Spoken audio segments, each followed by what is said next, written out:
This is Audible. Recorded Books and One Click Digital present Why Mermaids Sing, a Sebastian St. Cyr mystery by C.S. Harris, narrated by Davina Porter. Chapter 1. Saturday, 14th of September, 1811. On the road between Merton Abbey and London. Fear twisted Dominic Stanton's stomach, compressed his chest until his breath came shallow and quick. He told himself he was being a fool and a coward. He was a Stanton, for Christ's sake. In less than 2 months he would be 19 years old. Men his age, younger, much younger, went off to war. Yet here he was, just a few miles outside London, and he was acting like some silly girl from the village, about to pee his pants with fear every time the thunder rumbled or the rising wind rustled the oak leaves overhead. A copse of mingled oak and chestnut closed around him. Dominic kneed his mare into a canter. Dusk was only just beginning to fall, but the heavy cloud cover and the thickness of the grove created their own eerie air of twilight. Over the keening of the wind he could hear the faint clip-clop of a horse's hooves coming from somewhere behind him. He wasn't imagining it again, was he? He glanced over his shoulder at the empty road curving away out of sight. "Jesus," he whispered. It was his mother's fault, he decided. She was the one who'd insisted he make it home in time for her stupid dinner party. If it weren't for her, he'd still be back at the pub with Charlie and Burlington and the rest, calling for another round and talking over each blow and rally of the prize fight they'd all ridden down to Merton Abbey to watch. Instead, here he was, riding back to London alone at dusk, with a storm about to break. Telling himself he was hurrying because he was going to be late, Dominic urged his mare on faster, and felt his saddle begin to slip. Shit! Stupid ostler, forgetting to tighten the girth. Dominic reined in, his face slick with cold sweat. Casting another quick glance around, he hopped down from the saddle. His fingers were shaky, clumsy. Throwing the stirrup leather out of the way, he fumbled for the buckle and heard the rattle of harness, the clatter of wheels coming up behind. He whirled around, his mare tossing her head and sidestepping nervously away from him. A horse and carriage loomed out of the darkness. "Oh, my God," whispered Dominic, as the driver drew up.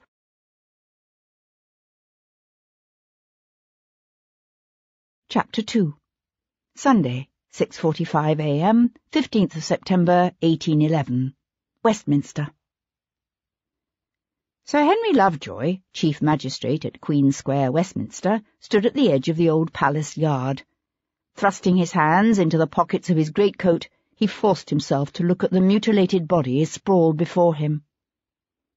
Dominic Stanton lay on his back, his arms flung wide, his eyes open to the misty sky above.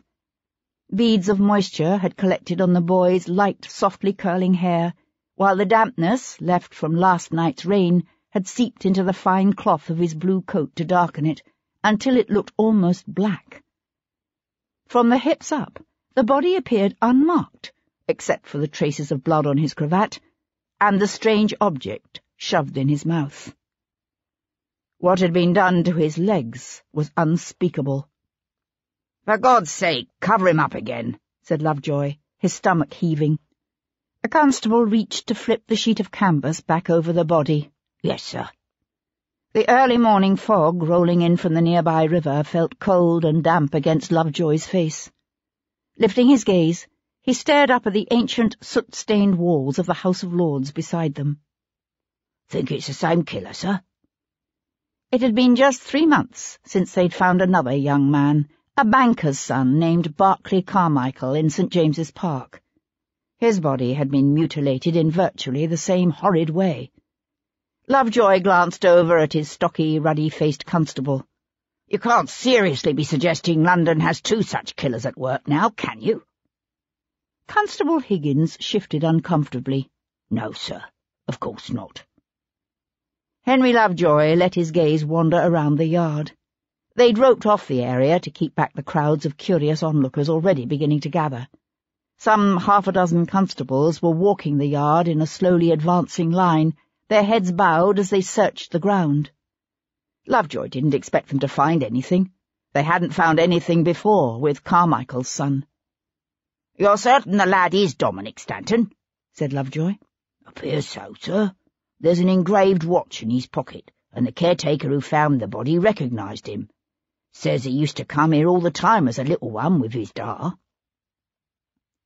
Lovejoy pressed his lips together. Alfred, Lord Stanton, was an active member of the House of Lords and an intimate of the Prince Regent. As bad as things had been after the murder of young Berkeley Carmichael last June, this time would be worse. The disembodied sound of a foghorn drifted in with the mist from the river. Lovejoy shivered. It might only be September, but already the morning held a chill that told of the coming of winter. "Lord Devlin is here, sir." Lovejoy swung around. A tall, aristocratic-looking gentleman crossed the yard toward them. His breeches were of the finest doeskin, his coat inimitably tailored, his waistcoat of white silk. But a day's growth of beard shadowed a handsome face set in hard lines, and Lovejoy knew a moment of misgiving. From the looks of things, Devlin had yet to make it to his own bed, and Lovejoy was not at all certain how the young Viscount would react to what the magistrate was about to propose. "Thank you for coming, my lord," said Lovejoy as Devlin came up to them. "I apologise for the unseemliness of the hour." Heir, and only surviving son to the Earl of Hendon, Sebastian St. Cyr, Viscount Devlin, glanced down at the canvas-covered figure at their feet, then up again. "Why precisely am I here?" he asked, his eyes narrowing as he followed the line of slowly advancing constables. The man had strange amber-coloured eyes that still had the ability to make Lovejoy uncomfortable, even after some 8 months of acquaintance. Lovejoy cleared his throat. "We've had another young gentleman killed, my lord, and partially butchered, just like Berkeley Carmichael." The Viscount's brows twitched together. "Let me see. I'm afraid it's rather a distressing sight, my lord." Ignoring him, Devlin hunkered down beside the body and flipped back the canvas. A faint quiver of distaste passed over his lordship's features, but that was all. Watching him, Lovejoy supposed the Viscount must have seen many such sights, and worse, during his years at war. Devlin's gaze travelled over the dew-dampened coat to the point where the boy's breeches had been cut away. What was left of the Stanton boy's legs looked like something one might see hanging up for sale in a meat market, the flesh hacked and raw, the exposed bones gleaming white. "Carmichael's body was butchered like this." Lovejoy brought up a handkerchief to wipe his face. "Yes, only in Carmichael's case it was the arms, not the legs." Devlin studied the boy's smooth-skinned face, framed in soft blonde curls. "Who is this one?" "A young man by the name of Dominic Stanton, eldest son of Alfred Lord Stanton, just 18 years old." Devlin nodded. "I still don't understand why I'm here." Lovejoy hunched his shoulders against the damp cold. He hadn't expected this to be easy. "I was hoping perhaps you might be able to help us understand what is happening." Devlin held his gaze steadily. "Why me?" "These young men are of your world, my lord." "And you think their killer might also be of my world? Is that what you're saying?" "We don't know, my lord. The boy was obviously killed someplace else and then brought here." "And the missing flesh?" "Has not been found, my lord." Devlin stared across the yard to where the apse of Westminster Abbey loomed out of the mist. Beyond that, one could just make out the ancient bulk of Westminster Hall. "Why leave the body here, do you suppose?" "It's a public spot," suggested Lovejoy.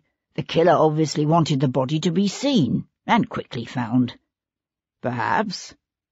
Or perhaps he was trying to send some sort of message." Lovejoy fought back a shiver. "A message? To whom?"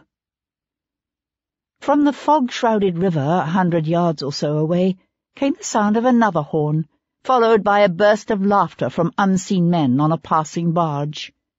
Devlin pushed to his feet. Where does Lord Stanton say his son was last night? We've yet to speak to his lordship. Devlin nodded, his forehead creasing with a frown as he studied the distorted face of the desecrated body before them. What's that in the boy's mouth? Lovejoy had to turn away again and swallow a few times before he could answer. We're not certain yet, but it appears to be the severed hoof of a goat.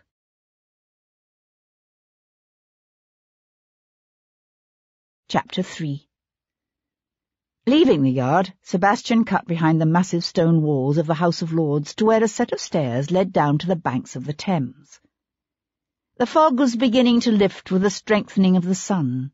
In the clear morning light, the water showed flat and silver. He didn't want this again, he thought, pausing at the top of the steps to stare off across the river to where a wherryman worked his oars in slow, rhythmic strokes. Didn't want to find himself once again sucked into the midst of the kind of tortured emotions that destroyed people's lives. Murder always seemed to lead to more killing, and Sebastian was tired of killing, tired of death. He'd spent last night in the arms of the woman he would make his wife, if only she'd let him. But she wouldn't let him, and so he had left her bed before the sun rose. He'd just reached his own house on Brook Street when Lovejoy's constable found him. He rasped his hand across his unshaven face and wished he'd stayed in Cat's bed. He heard the magistrate, Sir Henry, come up behind him. "Tell me about the other one, about Barclay Carmichael," said Sebastian, keeping his gaze on the river. "His body was also found early in the morning," said Sir Henry, "hanging upside down from a tree in St. James's Park. But it was obvious he hadn't been killed there." "You say he had been mutilated as well?" "Yes. The arms." Sir Henry paused at the water's edge, a slight distance away. "He'd been with friends the night before, left them at White's and said he was walking home. According to his friends, he was slightly foxed, but not excessively so." Sebastian glanced at the magistrate. "That was nearly 3 months ago. What have you discovered?" "Very little. No one remembers seeing him after he left White's." Sir Henry lifted the collar of his coat against the breeze blowing off the river. "When we found him, Mr. Carmichael's throat had been slit, and his body drained of all blood. The flesh was missing from the arms." "Who did the examination of the body?" "Dr. Martin from St. Thomas. I'm afraid he was able to tell us little beyond the obvious." "You'll be ordering a post-mortem on Stanton?" "Of course." "You'd do well to send him to Paul Gibson on Tower Hill." If Dominic Stanton's body had any secrets to tell, Paul Gibson would find them. Sir Henry nodded. Sebastian stared down at the waters of the Thames, lapping the algae-covered stones of the steps at their feet. The smells of the river were strong here, the stench of dead fish mingling with the odour of the tanneries on the river's banks. "You say Stanton was 18. How old was Mr. Carmichael?" 26. 27. 9 years difference. I doubt you'll find the two had much in common." "Not much in common, my lord, but both were wealthy young aristocratic men from the West End." "You think that's why they were killed?" "I fear it's what people will say." Sebastian lifted his gaze to the far side of the river, where the bulky outlines of the barge houses were just beginning to emerge from the mist. The fortunes of both families were indeed immense, but there were subtle differences. For while the Stantons were one of England's oldest families, Sir Humphrey Carmichael had been born the simple son of a weaver. Sir Henry cleared his throat, his voice coming out sounding tight, worried. "May I count on your assistance, my lord?" Sebastian glanced over at the magistrate. He was a funny little man, with a shiny bald head, pinched unsmiling features, and an almost comically high voice. Painstakingly moral, upright and fastidious, he was also one of the most sincere and dedicated men Sebastian had ever met. The urge to say no was strong, but the memory of the dew beading on the dead boy's fair curls haunted him, and the kind of debt Sebastian owed this earnest little magistrate could never really be repaid. "I'll think about it," said Sebastian. Sir Henry nodded and turned toward the yard. Sebastian's voice stopped him. "When you found Barclay Carmichael, was there anything in his mouth?" The magistrate swung back around, his Adam's apple visibly bobbing as he swallowed. "As a matter of fact, yes, although we could never determine its significance." "What was it?" The breeze from the river fluttered the hem of the magistrate's coat. "A blank page torn from a ship's log, dated 25th March.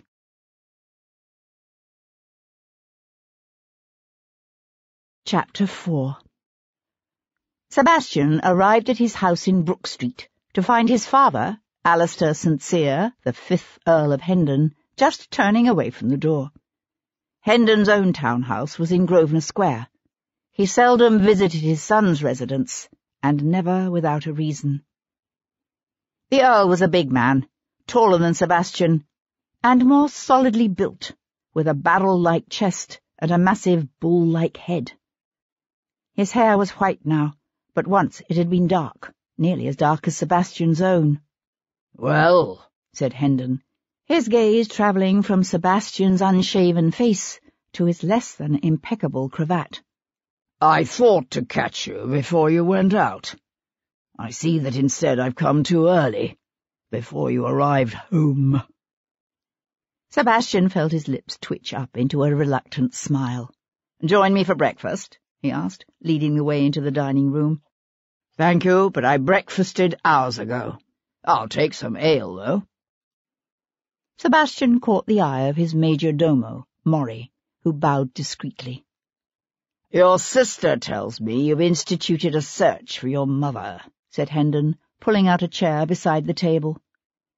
Sebastian paused in the act of spooning eggs from the sideboard dish onto his plate. "Dear Amanda, however did she come to hear of that? So it's true, is it?" Sebastian brought his plate to the table. "It's true." Hendon waited until Moray set the ale before him and withdrew. Then he leaned forward, his arms on the table, his vivid blue gaze hard on Sebastian's face. "Why, Sebastian? Why are you doing this?" "Why? Because she's my mother. When I first found out the truth about what happened in Brighton that summer, I was angry. With you. With her. Maybe even with myself for believing all the lies I was told. I'm still angry, but I've also realized there are things I'd like to ask her." "But she's on the continent." "That's where I'm looking." Hendon's bushy white eyebrows drew together in a frown. "There's still a war on, you know." "It's a complication, I admit, but not an insurmountable obstacle." Hendon grunted and reached for his ale. The relationship between father and son had never been an easy one, even before Cat, even before the revelations of last June. The marriage of the Earl of Hendon and his gay, beautiful Countess Sophia had produced 4 children, the eldest child, a girl named Amanda, and 3 sons, Richard, Cecil, and Sebastian.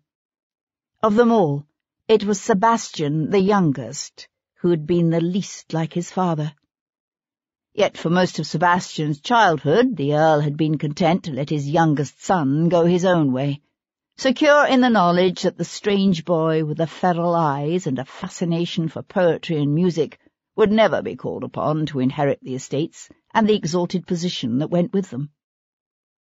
Then death had taken first Richard St. Cyr, then Cecil, and Sebastian had found himself the new Viscount Devlin. There had been times, particularly during the long hot summer of Cecil's death, and Lady Hendon's mysterious disappearance, that it had seemed Hendon hated his youngest son, hated him for living when both his brothers had died.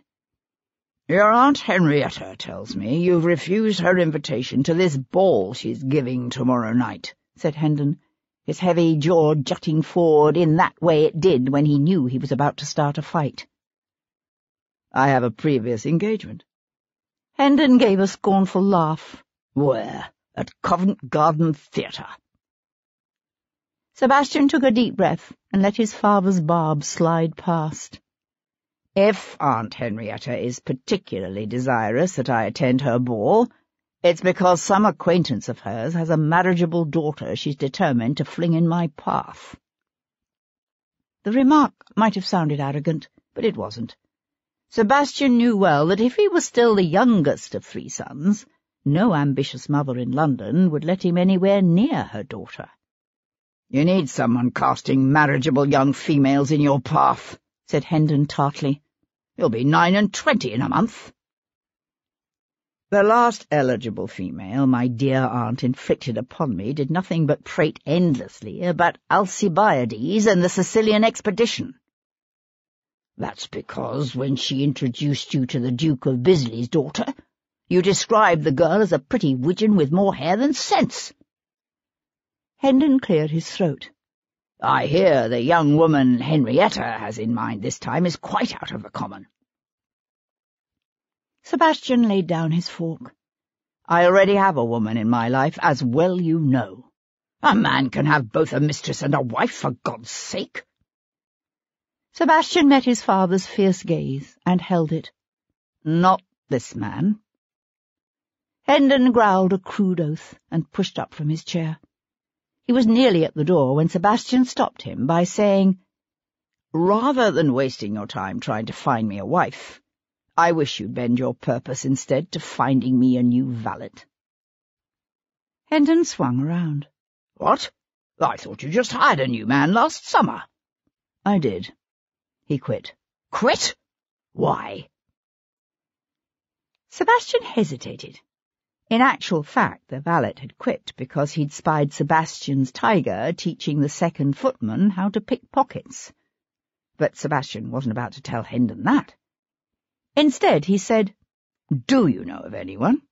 "I'll have my man look into it." After his father left, Sebastian tried again to apply himself to his breakfast, but soon gave it up. He thought about going over the stack of valet's credentials in his library, or perhaps applying himself to some overdue correspondence. But he knew he wasn't going to do either of those things. He was going to the city to hear what Dr. Paul Gibson could tell him about the death of young Mr. Dominic Stanton.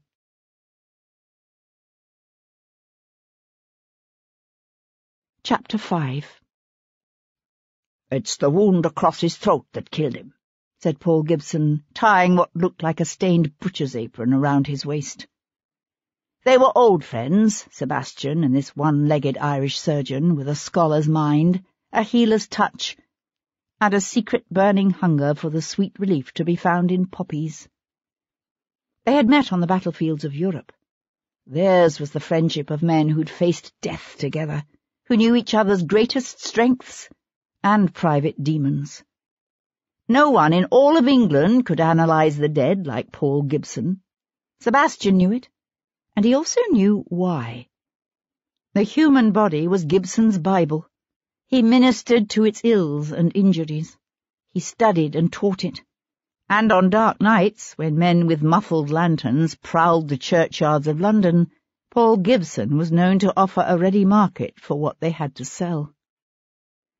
They were in the small stone building behind Gibson's surgery near the tower, where Gibson performed his autopsies and dissections. The mist had long since burned away, revealing a clear blue sky morning. Through the open door, Sebastian could see the bright golden sunshine of a warm September day, hear the sweet song of a lark and the faint buzzing of bees around the overgrown roses in the yard that stretched between the outbuilding and the surgery itself. But in here, the air was close and dank, and scented by death. Sebastian stared down at the naked, ravaged body of Dominic Stanton, lying on the thick granite slab before them.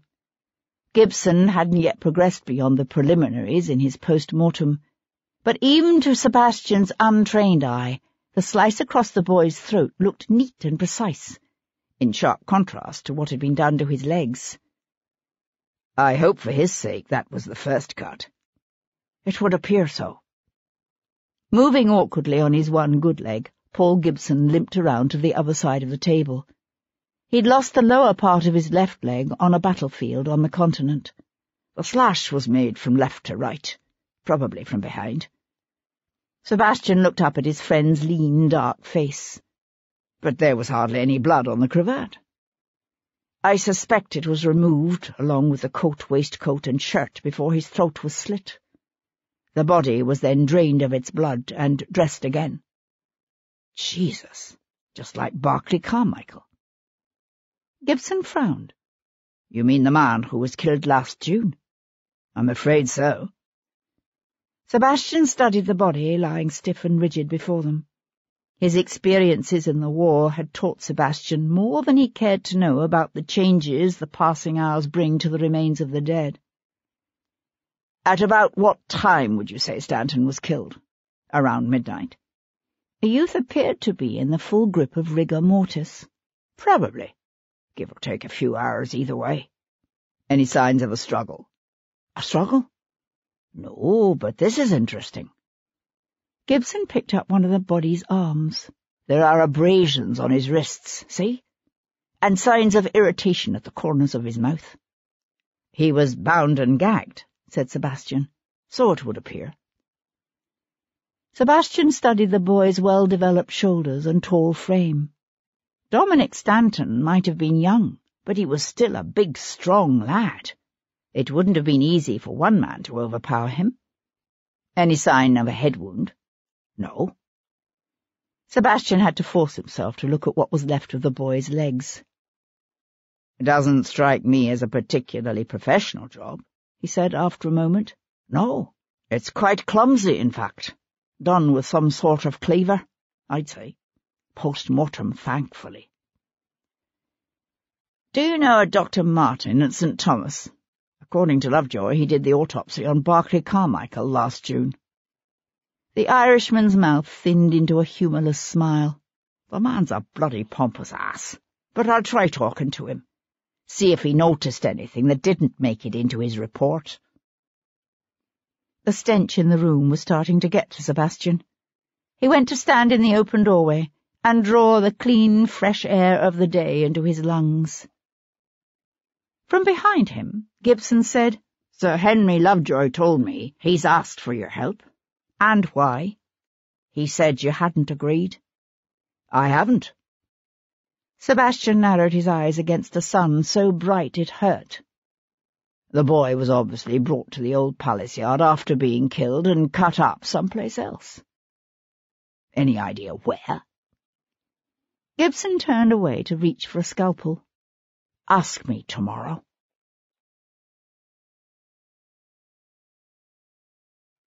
Chapter 6. Sebastian was crossing Whitehall, headed towards St. James's Park and the site where the first victim's body had been found, when he heard an imperious voice call, Devlin! He turned to find Alfred, Lord Stanton, striding toward him. A haughty-looking man in his late 40s, Stanton had the broad shoulders and substantial height of his son. But when Sebastian looked into the Baron's brown eyes and bony, sun-darkened features, he found himself thinking that the boy, Dominic, must have taken his fair colouring and full cheeks from his mother. I understand you're responsible for my son ending up in the hands of some common Irish surgeon. Sebastian stood and let the Baron walk up to him. It's within the magistrate's power to refer a murder victim's body for a post-mortem. Bloody hell, this is my son we're talking about. My son. Not some back-alley whore to be handed over to a bog-Irish nobody. Sebastian stared off beyond the guards toward the park, and tried to make allowances for the anguish of a father who'd just lost a son in one of the worst ways imaginable. Although from the sounds of things, it wasn't the post-mortem Stanton was objecting to as much as the social status of the surgeon conducting it. Paul Gibson is the best student of anatomy and death in London. If anyone can help discover who killed your son, it's he. Stanton's jaw jutted out, And what business is it of yours who killed my son?"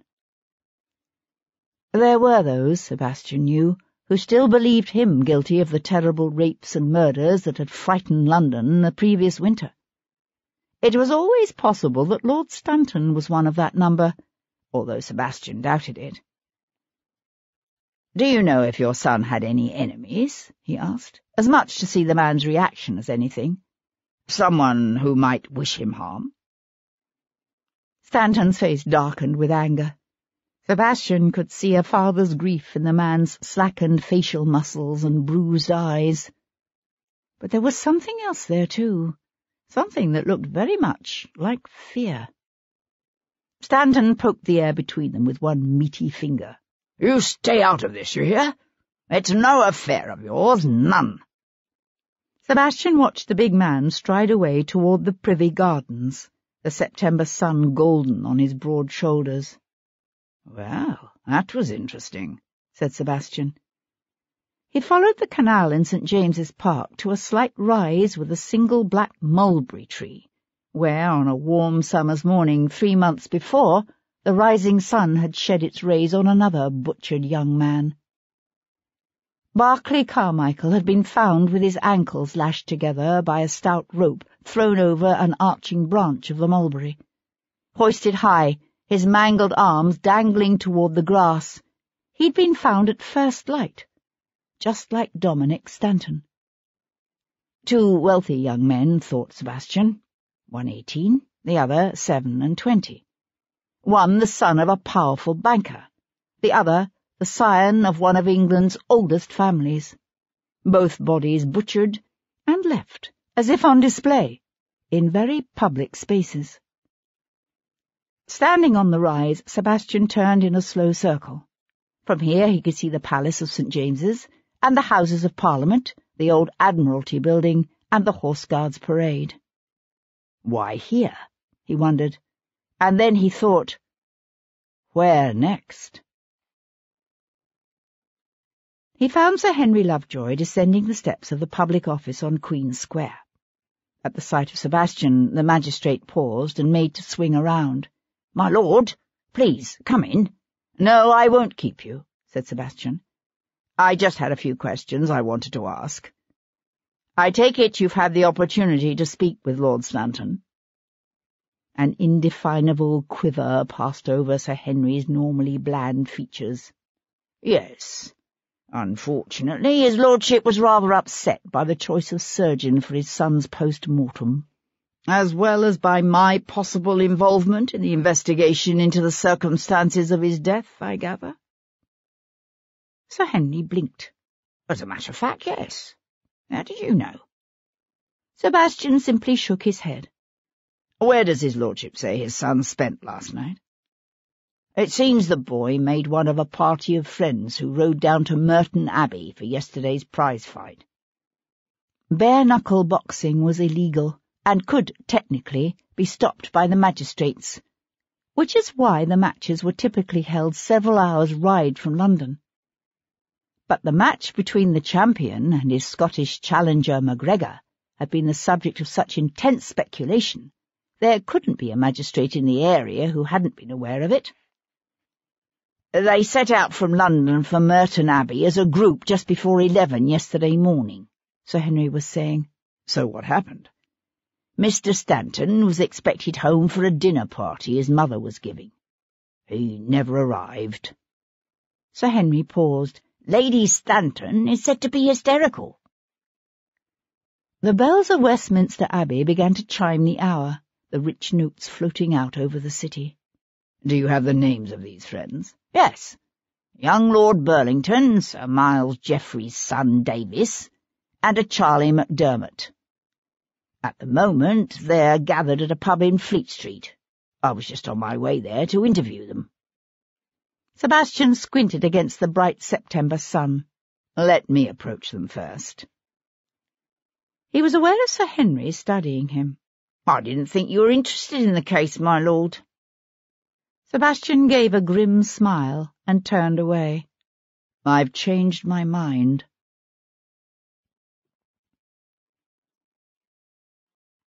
Chapter 7 The Boar's Head on Fleet Street was one of those comfortable old pubs with dark-panelled walls and low ceilings that reminded their patrons of winter evenings spent tucked away in the cosy Jacobin inns of Leicester and Derby, Northampton and Worcester. Sebastian supposed it was that warm familiarity that had made it an attractive refuge for 3 young men with bruised spirits and aching memories. Ordering a pint of ale, Sebastian paused beside the low ancient bar. The 3 friends huddled around the table in the corner, unaware of his presence. A sombre group, they sat with shoulders hunched, hands cupped around pewter tankards, chins sunk in ambitiously tied cravats. Occasionally one would make a comment, and the others would nod. No one laughed. The eldest of the 3, Davis Jeffreys, was but 20, a slight, incredibly gaunt young man who looked more like 16. To his left sat Charlie MacDermot, another slim youth with the pale skin and flaming red hair of the far north. Only Lord Burlington, a baron's son from Nottingham, who'd come into his title as a child, approached Dominic Stanton in size and bulk. Sebastian watched the men for a time, then walked over to their table, pulled out a chair and sat down. 3 startled pairs of eyes turned toward him. "I'd like a few words with you, gentlemen," he said quietly, "if you don't mind." The 3 exchanged hurried glances. "No, of course not," said Jeffreys, stammering slightly. "How may we help you, my lord?" "I understand you attended yesterday's mill down at Merton Abbey?" Jeffreys hesitated a moment, then said, "Yes." "With Mr. Dominic Stanton?" The red-headed Scotsman, MacDermot, spoke up, saying in a rush, "I beg your pardon, my lord, but what is this about?" Sebastian leaned back in his chair. "I'm wondering if you know of anyone Stanton might have angered lately. A gentleman annoyed by Mr. Stanton's attentions to his lady, perhaps. Or perhaps someone he bested in a game of chance, or a wager." The 3 were silent for a moment, thinking. Then Jeffreys shook his head and said, "Dominic wasn't much in the petticoat line, and he never could pick a winner, or run a bluff. Was he in any way acquainted with Mr. Barclay Carmichael? Are you roasting me? A bang-up Corinthian like Carmichael? No. We all admired him, but that was it." Burlington spoke up suddenly. "You're trying to figure out who did it, aren't you?" The boy's face was pale and puffy. When Sebastian looked into his soft grey eyes, Burlington glanced quickly away. "Do you have any ideas about what happened to him?" All 3 boys shook their heads, their eyes wide. "Where did you gentlemen go after yesterday's fight?" "To the White Monk," said MacDermot, "outside Merton Abbey." "Until when?" "Just before midnight, but Dominic left long before that. His mother wanted him home for some dinner party she was giving." "So he left alone?" Again the 3 exchanged glances. It was Burlington who swallowed and licked his lips before answering. "He asked me to go with him. Said he didn't want to ride back to London by himself, but I just laughed at him. Made fun of him. Told him he was acting like a shrieking little housemaid." The boy's voice cracked, and he looked away again, blinking rapidly. "What time did he leave?" "About 5:30, I'd say." MacDermot looked around the table for confirmation. The other 2 nodded their heads. "Yes, 5:30. "Driving himself in his caracal?" "No. We all rode. Dominic had, he corrected himself quickly, a sweet-going little mare named Roxanne. Last I heard, she was missing too." "What does she look like?" "A dapple grey, with 4 white socks and a white blaze." Sebastian pushed back his chair, then hesitated. "You said Mr. Stanton was nervous. Was he often so?" "Dominic? No, at least not until lately." "When you say lately, what exactly do you mean?" Again there was that brief consensus-taking. "The last month," said Jeffreys. "Maybe more." Do you know what was making him nervous?" The question was met with a heavy silence. After a moment, Burlington cleared his throat and said, "He thought someone was following him, watching him." "Did he ever see anyone?" "No. No one. It was just a feeling he had. He was spooked. It's why we all laughed at him. God help us, we laughed at him."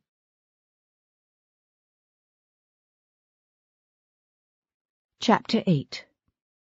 Riding his neat little black Arab, Sebastian took the road south from London toward Merton Abbey, following in reverse the route Dominic Stanton would have taken the night before. The afternoon was hot, the sun a golden blaze of late summer glory. By now the traces of last night's rain had been reduced to an occasional patch of mud drying quickly in the heat. Insects whined. The ripe, uncut fields of wheat and rye stood motionless, unstirred by any breeze. When a stand of oaks and chestnuts near the base of a hill closed around him, Sebastian welcomed the shade. The road had proved to be little travelled. Sebastian suspected that even with yesterday's mill, by the time Dominic Stanton left the White Monk on the outskirts of Merton Abbey, the surge of spectators returning to London would have already passed. Sebastian might welcome the coolness of this shady wood, but for a young man, riding at dusk, alone and frightened by an unseen menace, the shadowy copse must have seemed anything but pleasant. Sebastian slowed his horse to a walk. The ground here fell away to the east, deep into a rocky gully where the trees grew close and tangled with vines. As Sebastian scanned the sides of the track, he noticed his mare's ears flick forward and back. Tossing her head, she whinnied softly. Sebastian reined in and listened. From the depths of the gully came a soft answering nicker. He found the grey deep in the gully, her trailing reins caught fast in a thicket. Dismounting, he approached her with softly crooned words. "Easy there, girl, easy." She quivered a moment, her eyes wide, then hung her head. He stroked her neck and let her nuzzle his chest. Slowly, looking for traces of blood, he ran his hand over the saddle leather. His hand came away clean. "What happened, girl, Do you know?" He checked her hocks and hooves, but she seemed sound. Then, skimming his fingers along the girth, he found the place where a sharp knife had sliced through the strap. Not enough to cut it completely, but enough that it would eventually work itself loose, and a rider would feel his saddle begin to slip. Leading the grey, Sebastian followed the faint trail of broken branches and bruised leaves back up it to the road above. Last night's rain, coupled with the day's traffic, had obscured any trace that might have been left on the roadway itself, but at the edge beneath the trees he found a place where the grey had trampled the earth with nervous, sidling feet, and beyond that, tracks left by a two-wheeled carriage or cart that had pulled over to the soft verge. Whether the tracks had been laid down last night or at some other time he had no way of knowing. He spent the next 15 minutes walking the area, looking for any other indications of what might have happened there last night. He was about to give up when a flash of white caught his eye. Reaching down into the tangle of long grass, he found himself holding a small porcelain vial decorated with a blue and white flower pattern. He'd seen such vials before. They were imported by the thousands from China and the Far East. Raising the vial to his nostrils, he sniffed, and caught the familiar pungent scent of opium.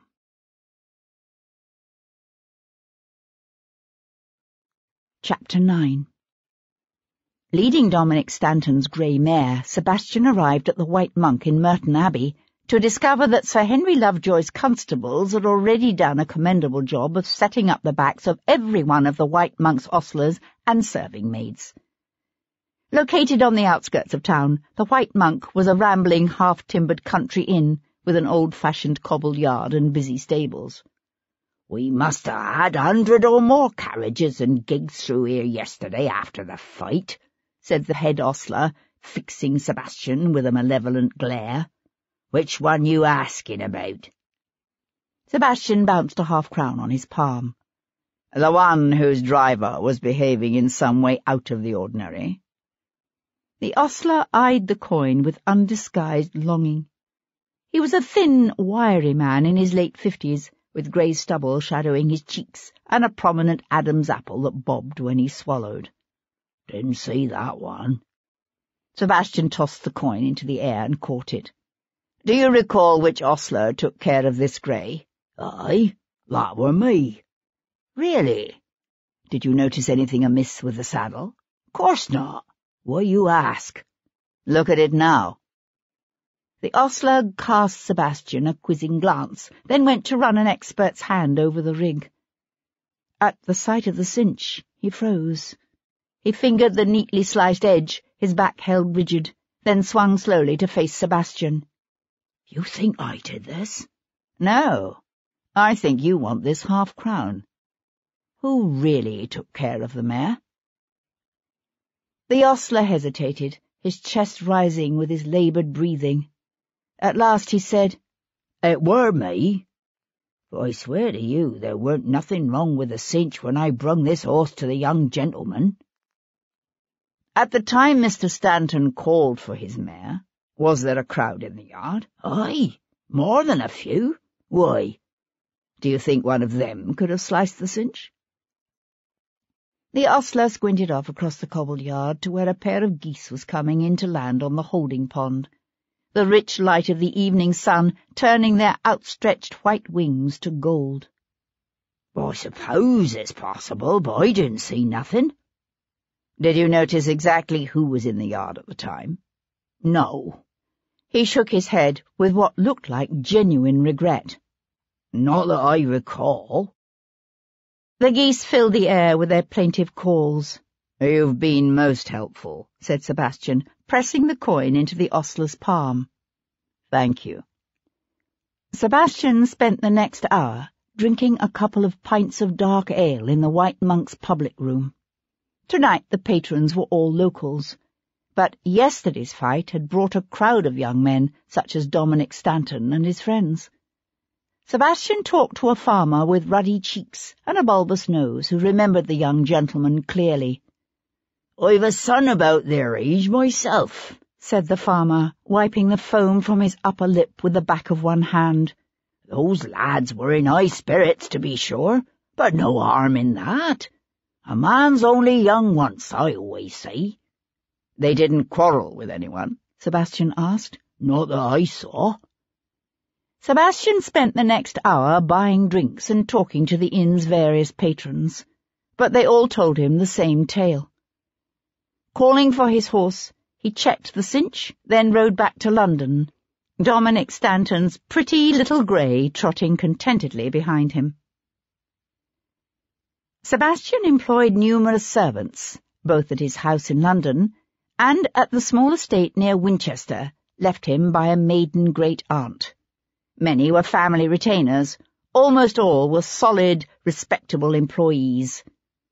Only one, a 12-year-old former street urchin named Tom, whom Sebastian had taken on as his tiger, was neither. Returning to the mews behind his Brook Street townhouse, Sebastian handed his black Arab into the care of one of his grooms, but he entrusted Dominic Stanton's mare to Tom. "I suppose by now you know all about the body found in Old Palace Yard this morning," said Sebastian. "Aye." Tom ran an expert's hand down the grey's near flank and bent to study a gash Sebastian hadn't even noticed. "Butchered like a side of beef from what I hear. They're calling the cove what did it the Butcher of the West End." Sir Henry won't like that."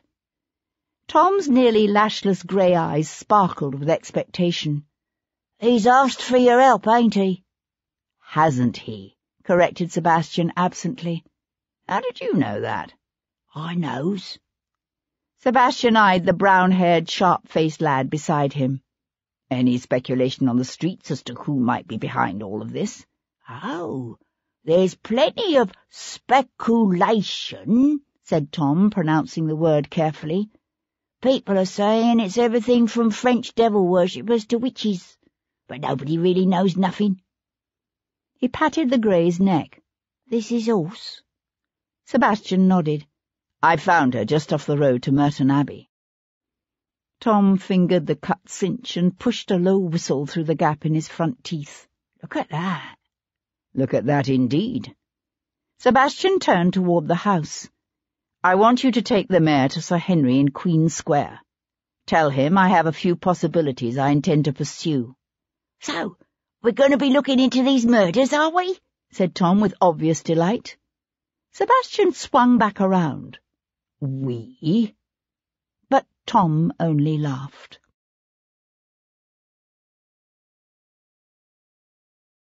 Chapter 10. An hour later, Sebastian took the stairs of the theatre's Covent Garden entrance 2 at a time. The theatre's principal front, with its columned portico and classical bas-reliefs, faced onto Bow Street. But that entrance was still chained closed, for the theatre didn't officially open for the fall season until Monday night. Tonight's performance was a dress rehearsal only. Handing a coin to the attendant, Sebastian hurried across the ornate box lobby. Even before he slipped into the row of empty boxes, he could hear a hard-pressed Petruchio exclaiming from the stage, "You lie, in faith, for you are called Plain Kate, and Bonny Kate, and sometimes Kate the Cursed, but Kate, the prettiest Kate in Christendom." Easing into a seat, Sebastian watched the woman on the stage below prop her hands on her hips and throw back her head. "Asses are made to bear," she told her theatrical suitor with a scornful curling of her lip. "And so are you?" Then, for the briefest instant, her eyes lifted to the boxes and she smiled. She knew Sebastian was there. Her name was Cat Boleyn, and at 23 she was the most acclaimed actress on the London stage, famous as much for her dark good looks and vivid blue eyes as for her considerable talent on the boards. Once, long ago, Sebastian had asked her to marry him. Much had happened since then, although her love for him remained undiminished. That Sebastian knew. It was, after all, the selfless strength of her love for him that made Cat determined never to become his wife. She had this idea in her head that by marrying him she would destroy him, and nothing Sebastian could say or do would change her mind. As the dress rehearsal ended, Sebastian headed backstage. He found Cat seated at her dressing table, busy with the task of wiping grease paint from her face. She looked up, her gaze meeting his in the mirror. She smiled. "I thought perhaps you meant to renege on your offer to escort me to supper tonight." He pressed a kiss against the nape of her neck, where it arched delicately below the upswept tumble of her rich auburn-lit hair. "I've been to Merton Abbey," he said, resting one hip on the edge of her dressing table. "Merton Abbey?" She frowned. "Whatever for?" "It's the last place anyone saw a young man named Dominic Stanton alive. Someone dumped his mutilated body in Old Palace Yard last night, and Sir Henry has asked for my assistance." "You agreed?" He heard the concern in her voice, saw it in the way she searched his face. Of all the people in Sebastian's world, only Cat, and perhaps the surgeon Paul Gibson, understood what his involvement in this murder would cost him. "Why?" Sebastian gave her a wry smile. "I'd like to think I agreed simply because Sir Henry asked it of me. But I suspect it's also because the boy's father warned me that it was none of my affair." Cat frowned.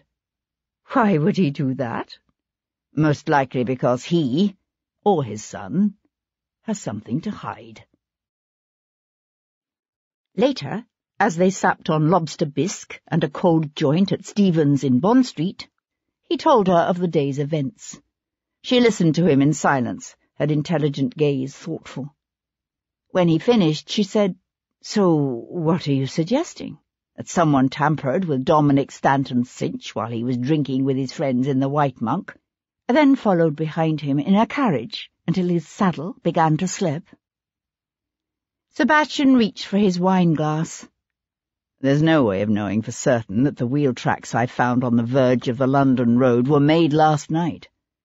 But if I were planning to move a body, I would certainly bring along a carriage. Was he killed there, by the side of the road? I doubt it.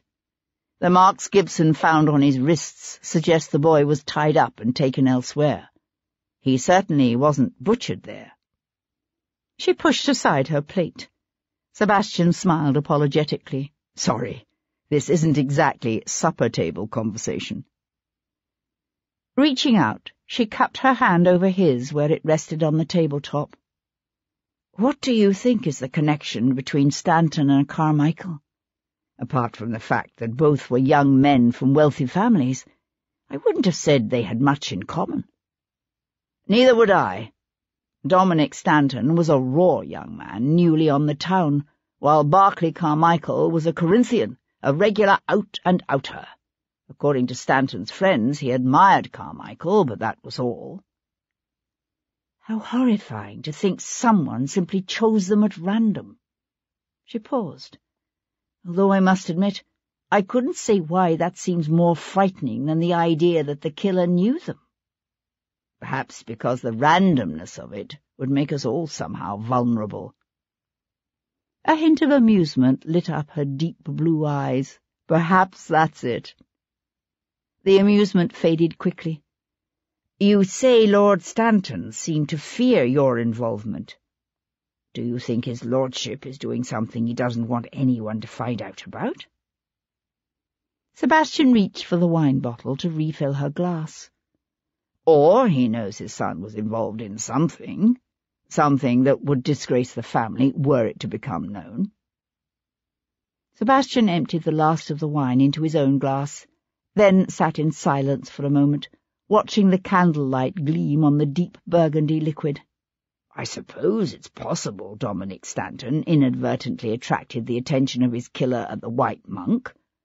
Although, from what his friend said, I think it's more likely the killer was watching Stanton for some time, following him and waiting for the chance to catch him alone. Last night he got that chance.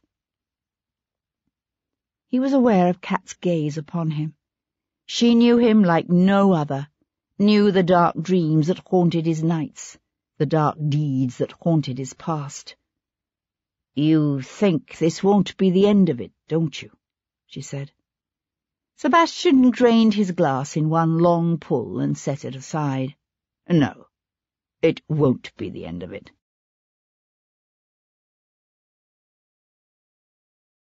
Chapter 11. Monday, 16th of September, 1811. Kat Boleyn awoke in the grip of a fear that crushed her chest and left her gasping for breath. It was a dream, she told herself. This time it was only a dream. A thin thread of light showed around the heavy drapes at the windows, hinting at the dawn to come. Turning her head, she found Sebastian asleep beside her. A smile touched her lips. He had stayed. He didn't often stay. Her smile faded as the vague feeling of unease left by the dream resurged. In her dream, she had been walking down a darkened alley. She couldn't see anyone, but she knew a man was there behind her. She could hear his footsteps, see his shadow. She'd had the same dream every night for a week, and she knew why. Someone was following her. She had never seen him, but she sensed him often. At the theatre, on Bond Street, in the stillness of the evening when she went to close the curtains at the windows, he was there, watching, waiting. Why? It was always possible he was simply an admirer who lurked in shadows and watched in silence would frighten any actress. But a woman who had spent years spying for the French and passing secrets to Napoleon's agents knew fears that went beyond those of an ordinary actress. She called herself Kat Boleyn, but she'd been born with a different name, to a woman who'd once been the toast of London, a woman who had taken wealthy, titled men into her bed, then left it all to return to her native Ireland, It was in Ireland that Cat's memories began, in a whitewashed house on the edge of a green in Dublin. A snug little house filled with laughter and so much love. And it was in Ireland that those halcyon memories had ended in a night of terror, when a troop of English soldiers pulled Cat and her mother screaming from their beds. They'd made Cat and her stepfather watch what they did to Cat's mother. Cat had tried to shut her eyes, but they told her if she didn't watch, they would do it to her, too. And so Cat had opened her eyes. When they were done using her mother like a dog, they'd hanged Cat's mother and stepfather both, and left their bodies twisting slowly in the smoke-filled dawn at the edge of the green. Everything Cat had done for France, she'd done in their memory, to hurt the English, so that Ireland might one day be free. She would never regret what she had done, although she had cut her ties to the French months ago when Devlin came back into her life. Her dedication to Ireland remained, but she could not, in all conscience, accept Devlin's love while working to aid those against whom he had fought. Yet Cat knew well that her activities in the past had left her vulnerable. She was vulnerable both to those to whom she had once provided information, and to their enemies, her enemies, the English. The man who now slept beside her knew nothing of the deeds she had committed in the past. He himself had spent years in the army, fighting the very country she'd sought to aid. There had been times this past week when she'd been tempted to tell him of the man who watched her from the shadows. But she understood the concept of unforeseen consequences, and she feared Devlin learning the truth about her past even more than she feared the shadowy man who followed her. She realized that at some point Sebastian had awakened. He lay watching her, his eyes gleaming faintly in the growing light. He had the strangest eyes, the amber colour of a wolf's eyes, with a wolf's ability to see in the dark. His other senses were acute as well, so acute that he sometimes disconcerted her. "Did I wake you?" she said. "I'm sorry." A smile quirked up one corner of his mouth. "I'm not." He reached for her, his fingers tangling in the heavy fall of hair at the nape of her neck as he drew her to him. She brushed her lips against his, felt his hands drift down her bare back. There was peace in his touch, joy in his kiss. She gave herself to him, and let the peace and joy of his love wash over her and through her. But the fear remained, a cold and heavy presence like the man who watched unseen in the night.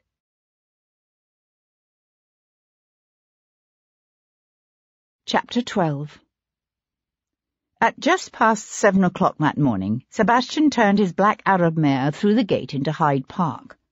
The morning was clear and cool, the park largely deserted at this hour, except for a single rider hacking his grey up and down the row. It was the Earl of Hendon's habit each morning he was in London to begin the day with a ride in Hyde Park. As Sebastian watched, the gelding missed its stride, and a gentle breeze brought him the sound of his father's words of admonishment, mingling with the familiar drumming of hoofbeats. It had been Hendon himself who taught Sebastian and his brothers to ride. Even in those days, Hendon was always busy with affairs of state, but the task of teaching his sons to ride was one he would delegate to no mere groom. The Earl had been a relentless taskmaster, his expectations high, his comments at times brutal. But his pride in his sons' accomplishments had been there too, in the gleam of satisfaction in his eyes, in the rare words of praise for a movement well executed. Remembering those days now with a smile, Sebastian brought his Arab in beside his father's grey. They posted side by side for a moment in silence. Then the Earl threw Sebastian a quick glance from beneath lowered brows. "You're obviously here for a reason, and it must be damnably important to drag you out of bed at this hour. What is it? Lost your aunt's fortune on the change, have you?" Sebastian laughed, It was a never-ending source of chagrin to Hendon that his son and heir had inherited a small country estate and comfortable independence from a great-aunt. An heir with an independent income was difficult to control, and control was important to the Earl of Hendon. Actually, I wanted to ask your opinion of Sir Humphrey Carmichael. Carmichael? Hendon let his breath out between his teeth in a sound of disgust. Damned upstart! His father was a weaver. Did you know that? A bloody weaver. So I'd heard. Owns a number of mills someplace up north, does he not? Yorkshire. That's where he got his start. Now the man has interests in everything, from coal mines to shipping and banking. Sebastian studied his father's dark face. Hendon possessed all the arrogance and prejudices of his class, but his harshest condemnations were saved for those in political opposition to the ruling Tories. Sebastian smiled. Carmichael's a Whig, is he? Ostensibly, no. He claims to support the Tories, but in practice the man is a bloody radical. He builds houses for his workers. Imagine that. Hires surgeons to tend their ills. Even feeds them a midday meal. And he won't let a child under 12 work more than 10 hours a day in his mills or his mines. What is the nation coming to? Hendon cast him a dark look, but Sebastian kept his gaze fixed ahead. Does Carmichael have any association with Alfred Lord Stanton? Stanton's a banker. He has associations with every man of wealth or standing in the city. There was a pause. Then Hendon said, It's because of what they're saying happened to Stanton's son, isn't it? That's why you're asking. Because Barclay Carmichael died the same way. Yes. Hendon frowned, but said nothing. What of Stanton's politics? Sebastian asked. Is he a Tory? Good God, of course. The Stantons go back to the Conqueror. Sebastian laughed. The implication being, I suppose, that such a proud lineage naturally confers upon its descendants protection against all radical philosophies. Don't be ridiculous. Again they rode in silence, Hendon working his jaw back and forth in the way he had when he was annoyed or thoughtful. After a time he said, It's a ghastly thing, what was done to those two young men. What sort of vile beast would perpetrate such a barbarity upon men of wealth and breeding? Sebastian stared off across the park to where the calm waters of the Serpentine reflected the clearing blue sky. Their wealth was the most obvious link between the two murdered men, a link that suggested their killer might harbour a vicious resentment of men of wealth and privilege. Except that Sebastian wasn't so sure it was that simple. Barclay Carmichael had been wealthy, but his family's origins were humble. What do you know of Carmichael's son, Barclay? Hendon shrugged. I've encountered him in the clubs. He seems to have been well regarded, despite the lingering odour of the shop. Sir Humphrey Carmichael married the Marquis of Lethaby's daughter, Caroline. Ah, and paid handsomely for her, I've no doubt. Hendon grunted, pulled Lethaby out of the River Tick. It was an old story. Once proud, noble families brought to the edge of ruin by bad luck, dissipation, or bad management, forced to marry off their daughters to rich cits in order to maintain their precarious hold on respectability. Mere wealth could never buy its possessor true acceptance into the innermost circles of society, but it could buy a lord's daughter, and through her, social acceptance for one's sons. A sudden thought occurred to Sebastian. Is there a connection between the Stantons and the Marquis of Lethaby? You need to ask your Aunt Henrietta about that. The woman's a walking Burke's peerage. You could ask her about it tonight, if you went to her ball. Sebastian laughed out loud and turned his horse's head to leave. Sebastian! Sebastian hesitated, the black Arab tossing her head. Hendon worked his jaw furiously back and forth. This killer. Whoever he is, the man is dangerous. Dangerous and disturbed. You will take care." It was an order, not a request. Sebastian let his gaze drift over the blunt-featured, white-haired man astride the big grey, and felt the annoyance raised by his father's earlier remarks begin to drain out of him.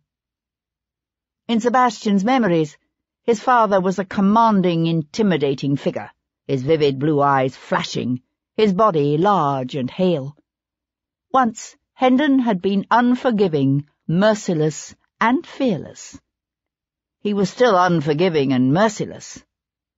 But when had he begun to grow old? Sebastian wondered. Old and afraid. "I'll be careful."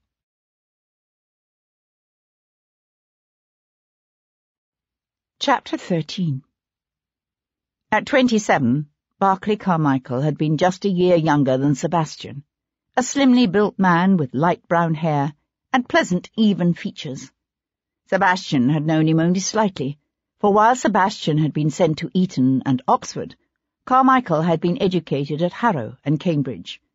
Yet he'd been a familiar face in the clubs of St. James's, at Ascot and Menton's, Cribb's Parlour and Angelo's. Sebastian knew nothing to the man's discredit, and a morning's discreet inquiries produced nothing to disrupt that image. The picture that emerged was of an easy-going, affable man known for both his prowess on the hunting field and his willingness to help a friend. The worst anyone said of him was that he always paid his tailor's bills on time. Increasingly puzzled, Sebastian turned his steps toward the imposing stone bulk of the Bank of England. The bank was a private institution, controlled by some of the wealthiest men in England. Their relationship with the government was both sympathetic and self-serving, and Sebastian doubted there was a man among the bank's 24 directors who was not a staunch Tory. The never-ending war with France had been very good for business, or at least good for these men's business. Sebastian had heard it said that in 1790 the bank had employed only 200 clerks. They now numbered over 1,100. He found Sir Humphrey Carmichael walking briskly across the rotunda toward one of the fund's offices. "Sir Humphrey," called Sebastian, "if I might have a word with you." Sir Humphrey turned, an expression of annoyance shadowed by something else crossing his face. He looked to be in his late 50s or early 60s, a jowly man with pale, hooded eyes and an unusually long upper lip. He sucked on his lip for a moment, those secretive lids lowered as if to hide his thoughts. Then he tightened his jaw, said curtly, "For a moment," and led the way to an office of rich green velvet and polished mahogany that overlooked Threadneedle Street. "I understand you're the man to see if one is interested in making investments," said Sebastian, declining the banker's offer of a seat. "Yes, but I don't think you're here to discuss investments, are you, my lord?" Sebastian met the older man's hard stare. His eyes were light grey and utterly inscrutable. Here was a man to be reckoned with, thought Sebastian. In the space of something like 30 years, Carmichael had risen from being a weaver's son to become one of the wealthiest men in London, with a marquis's daughter as his wife. It was a journey no one made without being brilliant and cunning and utterly ruthless. Hendon's talk of factory housing and noonday meals had sketched a portrait of a philanthropist, but that portrait seemed difficult to reconcile with the man now before Sebastian. Sebastian smiled. "Very well. Let's cut to the chase, shall we? Sir Henry Lovejoy has asked for my help in discovering what happened to Dominic Stanton, and I was wondering if you knew of any possible connection between young Mr. Stanton and your son, Barclay." Sir Humphrey Carmichael went to stand at the far side of his broad, gleaming desk. His hands clasped behind his back, the features of his face utterly composed.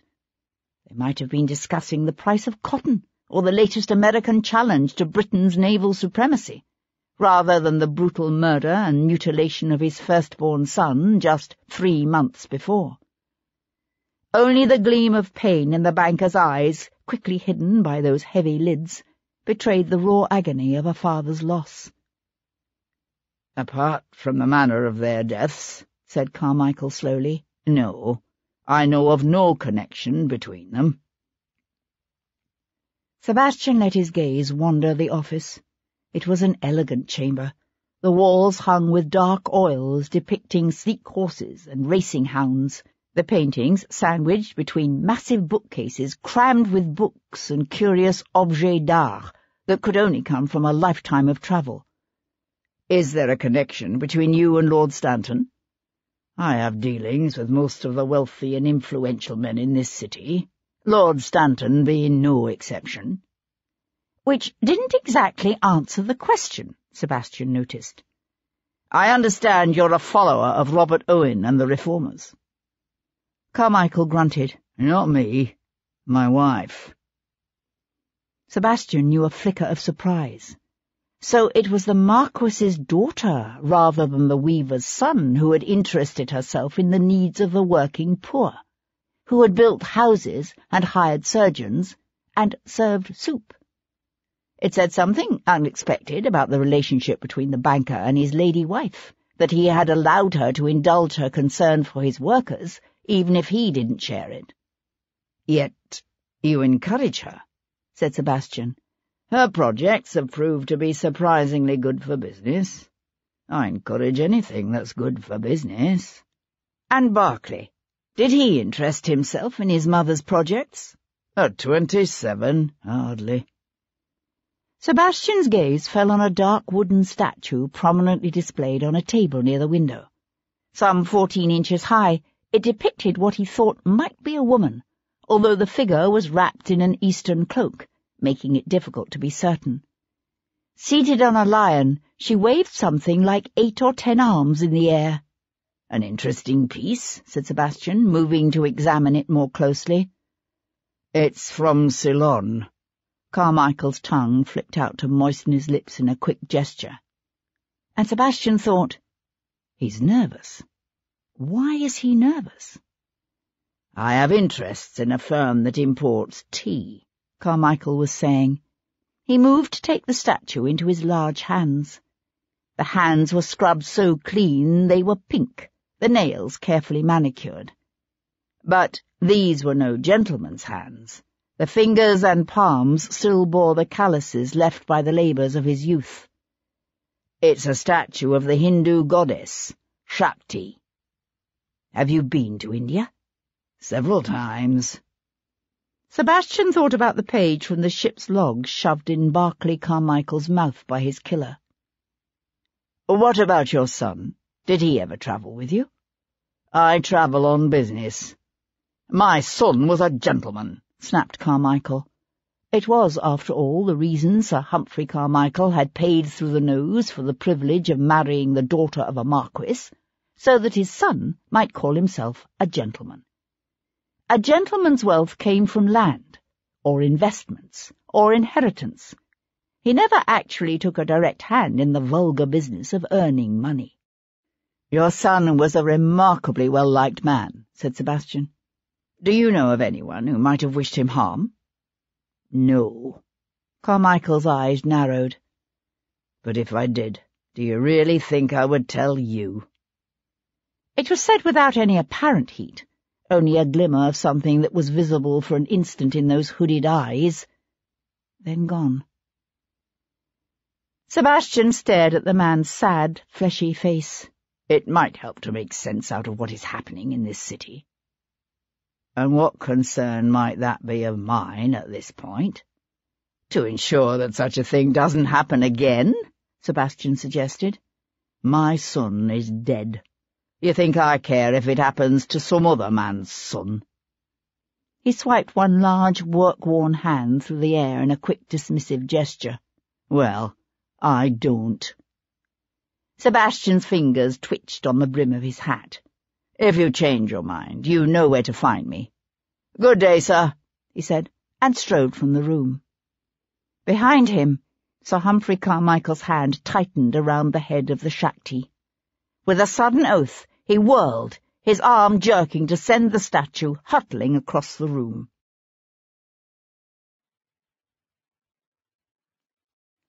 Chapter 14. "A curious conversation," said Paul Gibson, when Sebastian met with the surgeon later that day.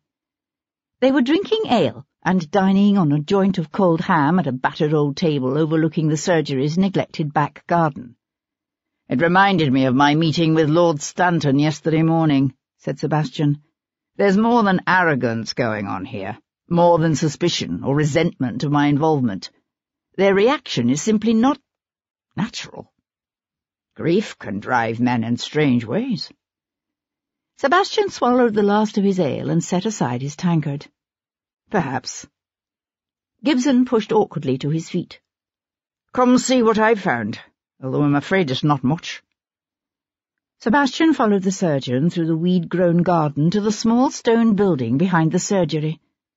The scent of blood and decaying flesh hit them halfway across the yard. Sebastian breathed through his mouth. What was left of Dominic Stanton lay on the room's altar-like table covered with a sheet. Sebastian stared at that long, silent form and said, "I suppose, in all honesty, it's impossible for anyone to truly grasp what it would be like, knowing this had been done to his son." "Probably." Gibson flipped back the sheet. "Unfortunately, I can't tell you much more about his death. I still believe it's the wound across his throat that killed him, which I suppose would be a relatively merciful way to die, considering the horrors of what came after." "It's the way you'd slaughter a lamb," said Sebastian, his gaze on the boy's face. Dominic Stanton's features were relaxed in death. He might have been sleeping. "Except this was no lamb, but a big, hale young man. I would think it must have taken more than one assailant to subdue him." Gibson rolled up the sheet and shoved it aside in a rough gesture. "Although it's difficult enough to imagine one man committing such an act of barbarity, let alone two." Slipping a hand into his pocket, Sebastian drew forth the small blue-and-white Chinese vial he'd picked up from the grassy verge on the road to Merton Abbey. "I found this where I think the boy was set upon." Taking the vial, Gibson raised it to his nostrils and sniffed. He looked up, one eyebrow raised. "Opium?"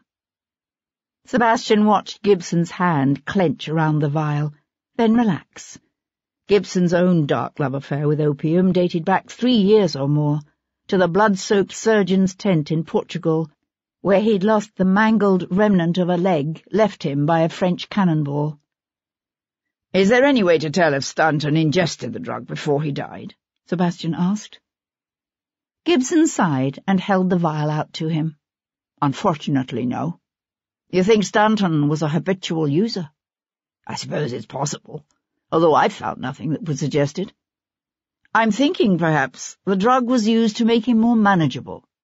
It would do that, particularly if the lad were unused to its effects. But to force it down his throat wouldn't have been easy if he resisted." "No, but if someone held a gun on him and gave him a choice between the opium and instant death, he would drink it."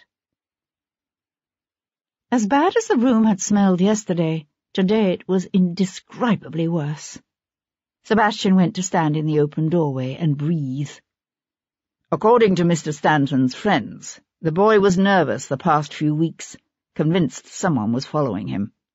Whoever killed him must have been watching him, waiting for the chance to catch him alone. His friends thought he was imagining it. They even laughed at him for being afraid." "Aye, he was afraid, poor lad. He wet himself at some point before he died." "Not at the moment of his death?" "No, it was when he was still wearing his shirt." Sebastian turned to gaze at the fair curls and full cheeks of the silent face on Paul Gibson's granite slab. Dominic Stanton had probably thought himself a downy one, awake on every suit, whereas, in fact, he'd been little more than a child. A scared child. "Jesus!" His gaze rose to the enamelled basin on a nearby table where something bloody and vaguely familiar lay. The object he had stuffed in his mouth. What was it? Gibson followed his stare. The hoof of a goat. It probably came from a butcher's stall. Whoever dismembered that goat was far more familiar with a cleaver than the man who hacked up Stanton's legs. Any idea what it signifies? Sebastian shook his head. No. According to Lovejoy, Barclay Carmichael had a page from a ship's log stuffed in his mouth. Gibson nodded. I spoke to Martin, the surgeon, who did the post-mortem on young Carmichael. His lip quivered in disdain. The man's a bloody idiot. I asked him if the body showed signs of having been bound and gagged before death, and he said he'd never thought to notice. But you were right. Carmichael's throat was slit, and the body drained of all blood. The flesh was hacked from his arms. Not the legs. No, just the arms. Sebastian walked around the slab. He had to force himself to look, really look, at the mangled boy. Barclay Carmichael's body was found at dawn in St. James's Park, he said, hanging upside down from a mulberry tree. Dominic Stanton was found in Old Palace Yard, again at dawn. Both very public places. Both young men were last seen the night before their deaths by friends whom they then left. Sometime between when they were last seen and when their bodies were discovered at dawn, both young men were set upon by at least one assailant, perhaps more. They were taken, God only knows where, stripped of their shirts, their throats slit, and the blood drained from their bodies. Then the killer, or killers, hacked the flesh from Carmichael's arms and from Stanton's legs, and dumped the bodies where they'd be quickly found the next morning. He glanced up to find Gibson watching him. Does that sound right? I'd say so, yes. Sebastian blew out a long, slow breath. Was there nothing to indicate where Stanton might have been killed? Just these. Gibson walked over to pluck what looked like pieces of straw from the table and hold them out. I found one in his hair, the others caught in his shirt and coat. Sebastian took the fragile stems between his fingers and sniffed. It's hay. I asked Martin if Barclay Carmichael had hay in his hair and clothes. He said yes, although he couldn't imagine why it might be significant. Reaching for the sheet, Gibson shook it out over the body, his motions unexpectedly gentle as he smoothed the covering over the boy's mutilated feet. He stood for a moment, his gaze on the silent, shrouded form before him. When he spoke, his voice was hushed. What kind of person would do something like this? Butcher a human body like a slab of meat? You do it. Gibson looked up, his lips pressed together so tightly that two white lines bracketed his mouth. I dissect cadavers for knowledge, to help save lives, and I respect and honour every body that comes to me. Whoever killed these two young men was acting out some twisted hatred, not pursuing any scientific inquiry. He desecrated their bodies in a way that violates every standard of decency, every tenet of civilization as we know it.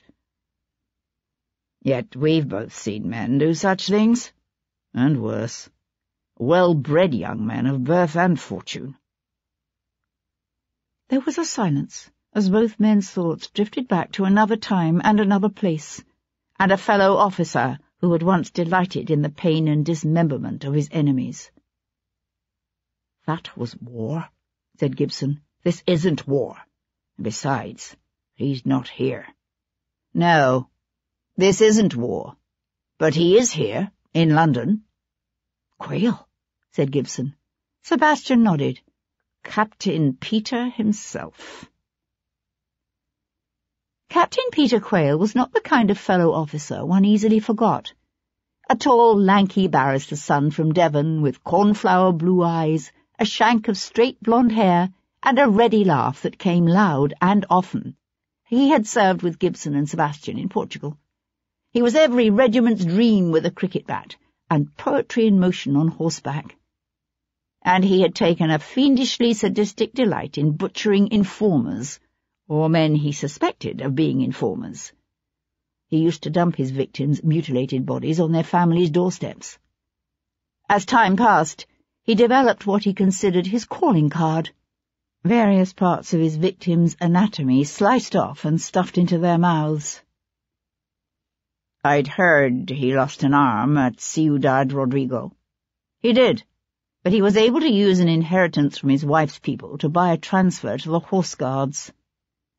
Commissions in the Horse Guards were the most expensive in the army." Gibson stared at the silent figure before them. What possible reason could he have to do this? "I don't know," said Sebastian. "Maybe he simply developed a taste for it." "I want you to find someone for me," Sebastian told his tiger, Tom, as he drew Sebastian's caracal up before the surgery. Tom handed over the chestnut's reins and scrambled back onto his perch. "Oh!" "A captain in the Horse Guards named Quayle. Peter Quayle."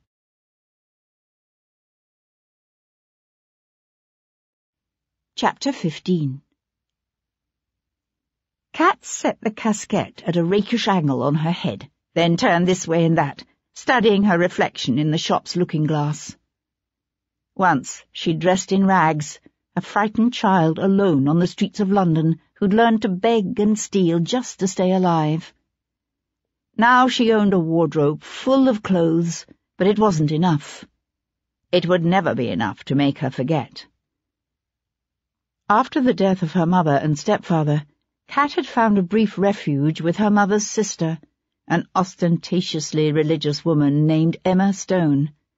Determined to prevent Cat from following her mother's path to sin and damnation, Aunt Emma had wielded her whip with brutal purpose. But it was the lecherous advances of Mr. Stone that had finally driven Cat to escape into the night. The experience had left her with a bitter contempt for sanctimonious piety, and a child's delight in the joys of soft sheets and fine clothing. This particular hat's brim was of cherry velvet, with a bunch of silk flowers tucked beneath a darker ribbon at the crown, and the entire effect was— "Charming," said a deep male voice behind her. Cat spun around to find a tall, dark-haired man regarding her through a quizzing glass.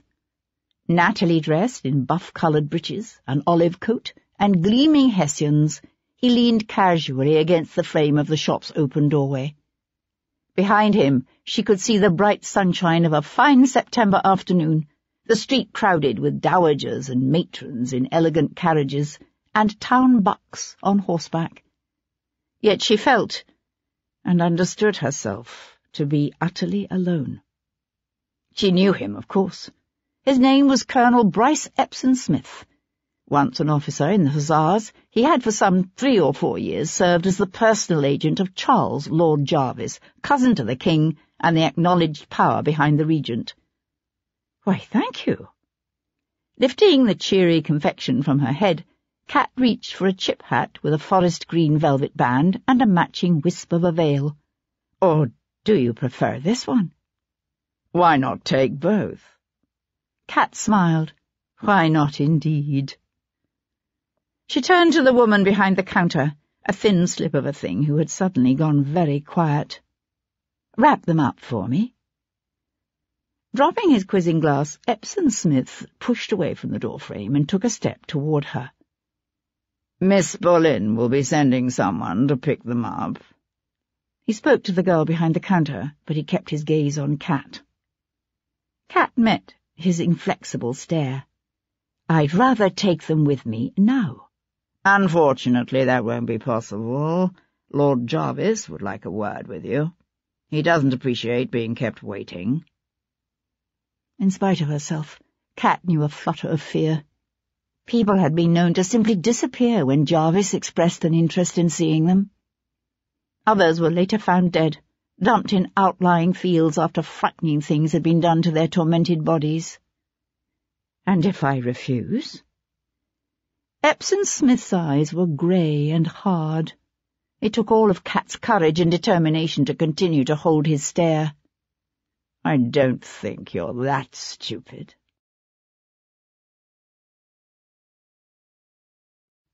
Chapter 16. That afternoon, following a tip from Tom, Sebastian tracked Captain Peter Quayle to the horse auction yard of Tattersall's. Even in that crowd, Captain Quayle was easy enough to spot. A tall, blonde-haired man with the left sleeve of his regimentals hanging conspicuously empty. He was inspecting a carriage horse, a glossy bay with a gracefully arching neck and regally held tail, when Sebastian came up behind him. "Showy," said Sebastian, "but a bit short in the back, wouldn't you say?" Quayle turned, the expression on his face closed and watchful. "I wouldn't have said so, no. But then you always did have the best horses in the regiment. I heard you'd purchased a transfer to the Horse Guards.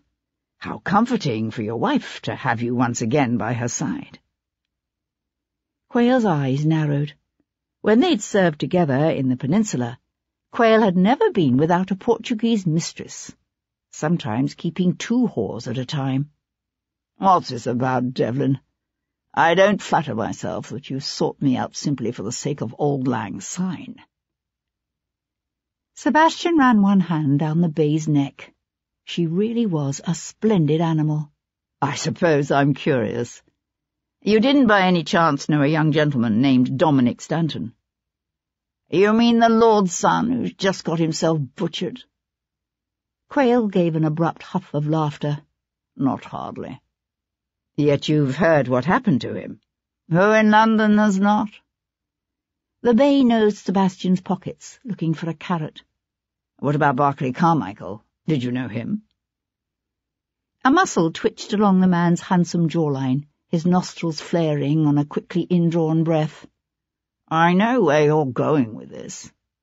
"I should rather think you would," said Sebastian, his attention seemingly all for the horse. "That's what happens when you acquire a reputation for torture and mutilation. Young men start showing up butchered, and suspicion naturally turns toward you." Quayle's chest swelled, the brass on his regimentals gleaming in the late afternoon light. "I did what I did in Portugal for king and country, and loved every minute of it, didn't you?" Sebastian turned to study the man beside him. "So what happened? Did you acquire a taste for it, and then find you missed it when you had nothing to do besides parade up and down the mall and provide an ornamental backdrop for the prince?" Quayle stared back at him, breathing hard but saying nothing. The afternoon sun struck the dust in the air, turning it to gold. The smell of expensive horseflesh and manure drifted on the afternoon breeze. "Where were you Saturday night, anyway?" Sebastian asked. "At home? In bed with my wife?" Quayle leaned in close, his blue eyes like ice. "Why, whose bed were you in, my lord?" Sebastian smiled. "Not my wife's." He started to turn away. Quayle stopped him, his voice rising. "You're wrong about this, you hear me, Devlin? You're wrong. I had nothing to do with either Carmichael or Stanton." "Really?" Sebastian gathered the bay's lead and slapped it against the captain's chest. "Then why are you lying?" Sebastian stood in the shadows of the auction yard's Palladian facade and watched as Quayle glanced quickly around, then disappeared into one of the subscription rooms. "Follow him," Sebastian told Tom. "I want to know where he goes, whom he sees." Tom pulled his hat low enough to shade his eyes and grinned. "Hi, Governor."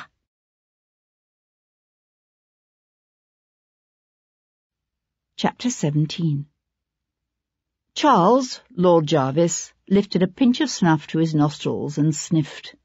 He was a big man, tall and fleshy, with large appetites and a power unmatched by any in England. Although he could claim a distant kinship to the king, Jarvis owed his position of power not so much to his birth as to the nearly incomparable brilliance of his intellect, his shrewd ability to manipulate men, and a fierce dedication to king and country that no one could question. If it weren't for Jarvis, the Hanovers would have lost their fragile hold on the throne of England long ago, and both the regent and the old king knew it. Or at least the king knew it when he was in his right mind, which was seldom these days.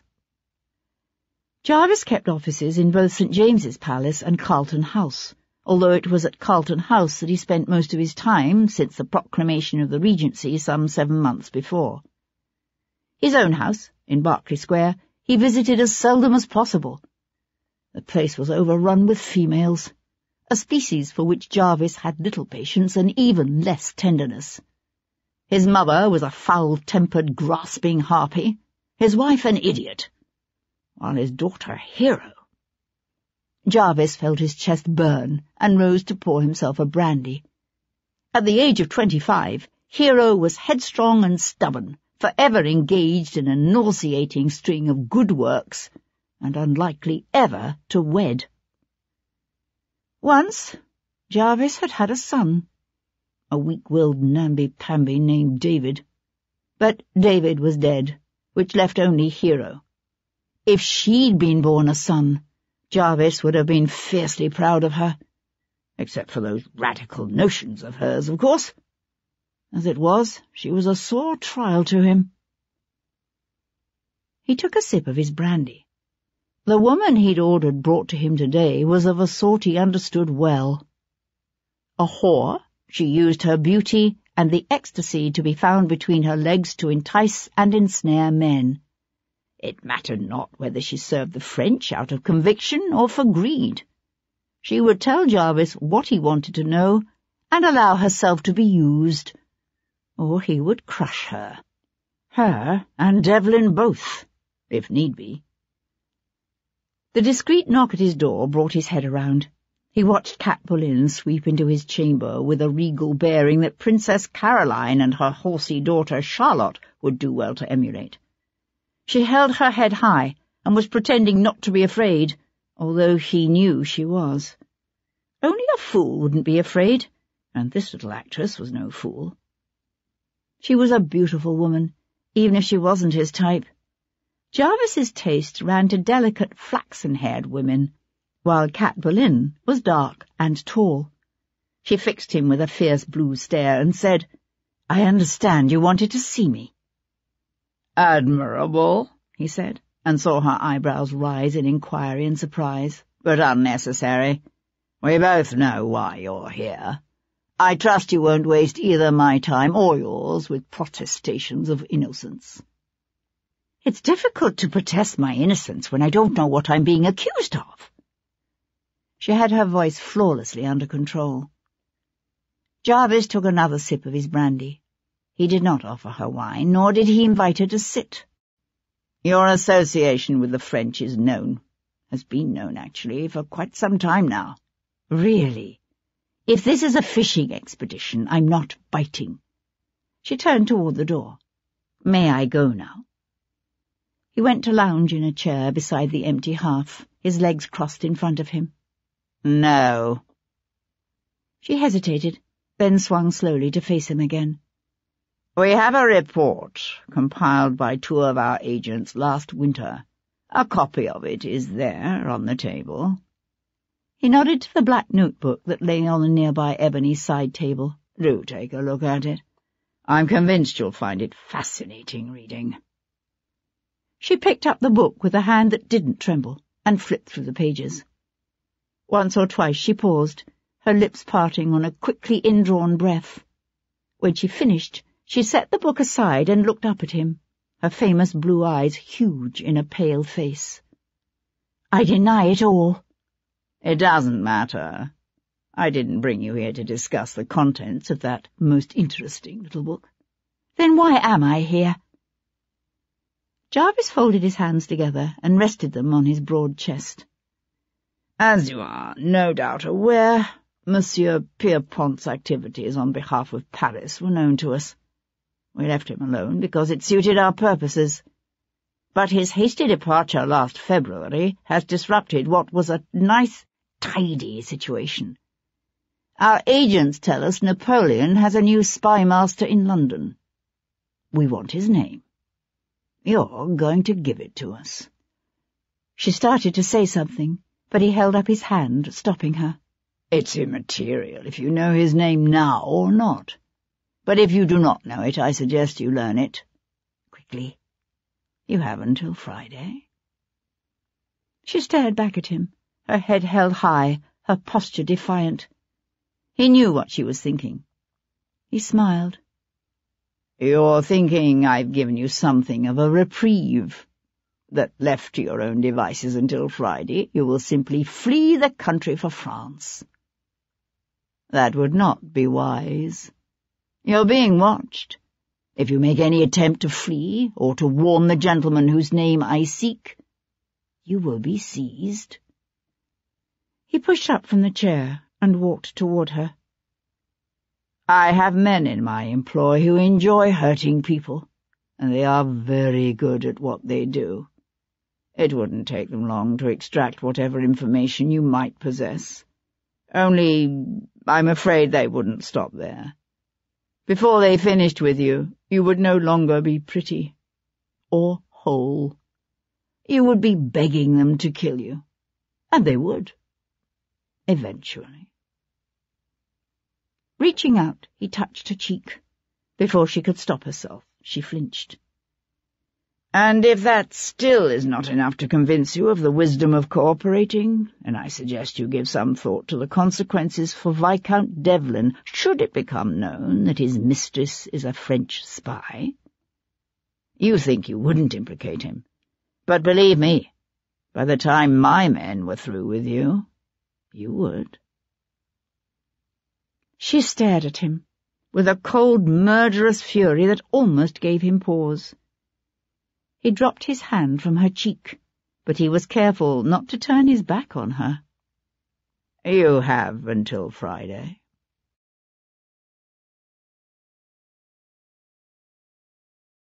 Chapter 18. Sebastian was in his dressing-room, shrugging into a black evening coat with the clumsy help of his footman Andrew when Tom came in to deliver his report. "Discover anything of interest?" Sebastian asked, nodding the footman's dismissal. "Quayle spent most of the afternoon in St. James's, in his club. Then he went home." "To his wife? That's unusual. Do you think he knew you were following him?" "I don't think so, no. Want I should trail him again tomorrow?" Sebastian smoothed his lapels. "Yes, I won't need you in the morning. I'm interviewing some gentleman's gentlemen who look promising." Tom dug the toe of his shoe into the carpet and tried to look innocent. Smiling to himself, Sebastian reached for a small flintlock and slipped it into his pocket. Pistols weren't exactly standard evening wear, but the low-heeled pumps that were de rigueur for balls meant he couldn't carry a knife in his boot. Tom's eyes widened. "Expecting trouble?" "When it comes to murder, I always expect trouble." Henrietta, Dowager Duchess of Claiborne, stood at the top of the imposing stairs of her Park Street townhouse, her hands clenched into fists at her sides. She had been receiving her guests, but the arrivals had long since begun to thin, and Henrietta was forced to admit that her handsome, if wayward young nephew, Viscount Devlin, was not coming. Turning away, she blew out a harsh, ungenteel breath of disgust. Beside her, her son, the present Duke of Claiborne, leaned toward her to say, "You didn't really expect him to show now, did you?" "Of course not, but I'm still annoyed with him."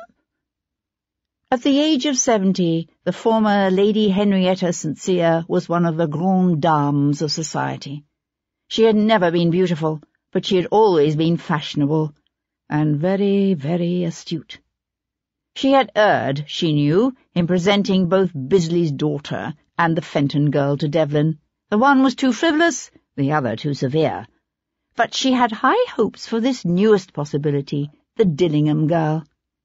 Lady Julia was breathtakingly lovely and satisfyingly intelligent without being a dead bore. As Devlin would discover, if he'd simply condescend to meet the poor girl. Abandoning her post at the top of the stairs, Henrietta moved through her guests with the practised ease of an accomplished hostess. She was steering a wayward buck toward a shy young girl in ivory-figured silk when she became aware of a stir around her like the fluttering of hens when a wolf threatens the chicken house. Turning, she saw a solitary figure climbing the marble steps. Devlin. He wore the standard male evening attire of black silk knee breeches, black dress coat, and black silk waistcoat, with a graceful ease that somehow managed to be both negligent and exquisite at the same time. Reaching the top of the steps, he paused, his gaze scanning the crowded rooms.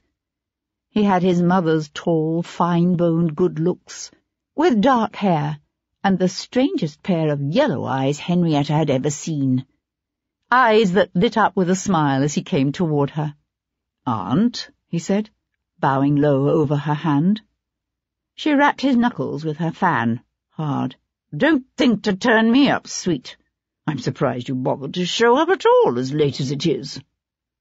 Devlin grinned. "I hadn't intended to, but I had some questions I wanted to ask you." Far from being annoyed, Henrietta knew a quickening of curiosity. "Questions? About what?"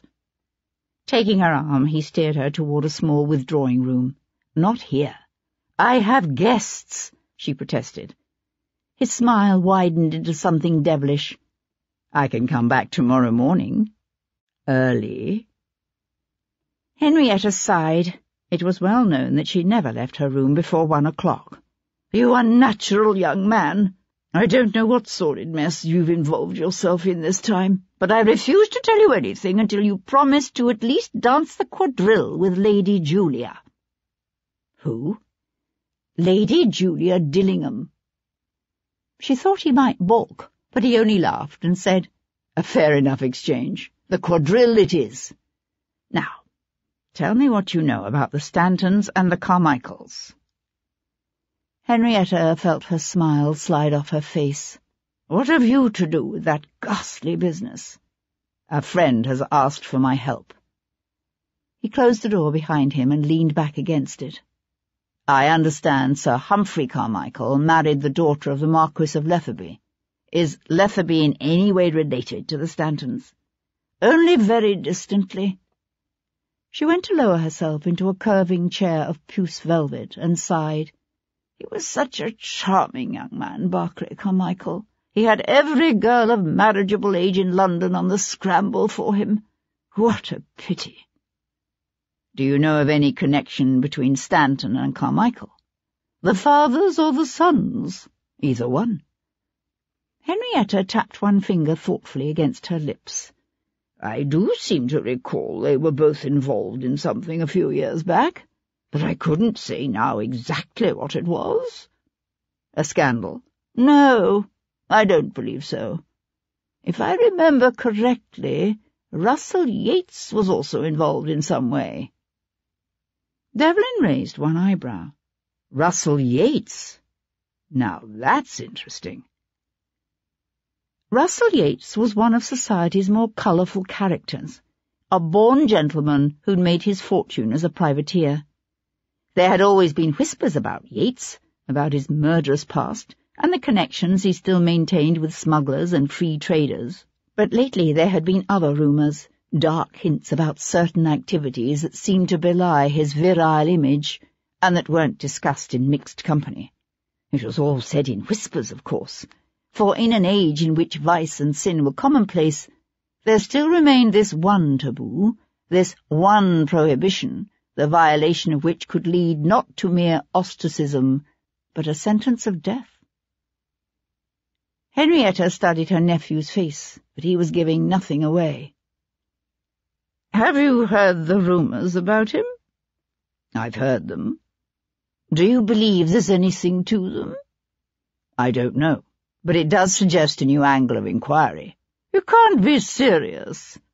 "I don't know about young Stanton, but no one ever questioned Berkeley Carmichael's interest in the ladies." Devlin shrugged. Henrietta pressed her lips together and made an exasperated sound deep in her throat. "Hendon told me you'd involved yourself in these latest murders. Don't you think it's a bit, well, common, Devlin?" His brows twitched together into a frown that was there and then gone. "Common?" "Dreadfully so. In fact, If you had the least regard for the reputation of this Lady Julia, you would most definitely advise her not to dance the quadrille with me." Henrietta pushed to her feet with a grunt. "I fear it would take far more than an unnatural interest in murder to render you anything other than an enviable catch, my dear." She looped her arm through his. "Now, take me back to my ball, you troublesome child. I believe the quadrille is next."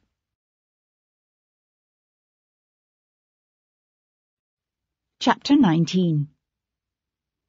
Kat stood beside the heavily draped windows of her bedroom, her arms wrapped across her chest. The room behind her was dark.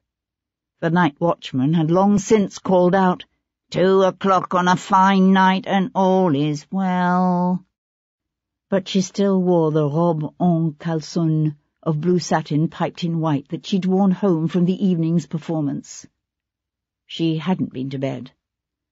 She didn't want to look, but she had to. Touching the edge of the curtain, she shifted it so that she could peer down on the street below. The night was unusually bright, the moonlight mingling with the light from the street lamps to bathe the pavement in a soft glow. She searched the shadows, looking for a shape that shouldn't be there, a hint of movement on a still night. Sebastian would have seen the figure in an instant. It took Kat several minutes. She had almost given up looking when he raised his hand to his mouth, like a man stifling a yawn. She let the curtain fall back into place, then simply stood there, her breath coming hard and fast. She had no illusions about the situation she was in. Jarvis was not a man given to idle threats. He had meant everything he said. She had until Friday. She'd found it curious at first that he'd given her several days to deliver up to him the spymaster's name. Then she'd realized he must have had agents watching her for months, ever since Pierpont's flight last February. It must have been when Jarvis grew frustrated by his inability to ascertain the spymaster's identity by stealth that he had decided to approach Kat directly. Convinced that she didn't indeed know the new spymaster's name, he had decided it necessary to allot her that brief span of time in which to discover it. Pressing the fingertips of one hand against her lips, Kat swung away from the window. She had no need to discover the name of Napoleon's new spymaster in London, for she knew it. Aidan O'Connell was an Irishman who cooperated with the French for the same reason Kat once had. For Ireland. He had approached her last summer, hoping to re-establish the connection she had once enjoyed with his predecessor, Leo Pierpont. She had told him at the time she wanted out of the game, but that wouldn't save her now from Jarvis. Her options were limited, and she knew it. She could attempt to escape, but Jarvis was notorious for his network of spies, and her stomach roiled at the thought of the things his henchmen would do to her if they caught her. She could wait until Friday and nobly refuse to give up O'Connell's name, but Jarvis would then simply wrench the information from her by torture. She knew she would tell them anything they wanted to hear, anything, even as she knew it wouldn't be enough to save her. Or she could betray O'Connell freely and hope it would be enough. With a groan, Kat sank to the floor, her arms drawing her bent knees against her chest. Jarvis had left her no real choice, and he knew it. On Friday she would tell him Aidan O'Connell's name. The trick would be to find a way to do it on her own terms, because she harboured no illusions. Now that Jarvis had his hooks in her, she would never be free, never be safe. And neither would Devon. Leaving his Aunt Henrietta's ball, Sebastian descended the torchlit steps to discover a man in a rough greatcoat and slouch hat lounging against the wall near Sebastian's carriage, his hands in his pockets. As Sebastian approached, the man pushed himself upright and took a step forward. Sebastian's footman made to stop him, but Sebastian waved them back. "Nice evening," said the man, the skin beside his eyes crinkling in a smile. He looked to be about 30 years of age, with broad shoulders, and a kind of coiled restlessness that reminded Sebastian of men he'd known in the army, in the Secret Service. Sebastian casually slipped one hand into his own pocket and felt the smooth, well-crafted wooden stock of his pistol. Then why the coat?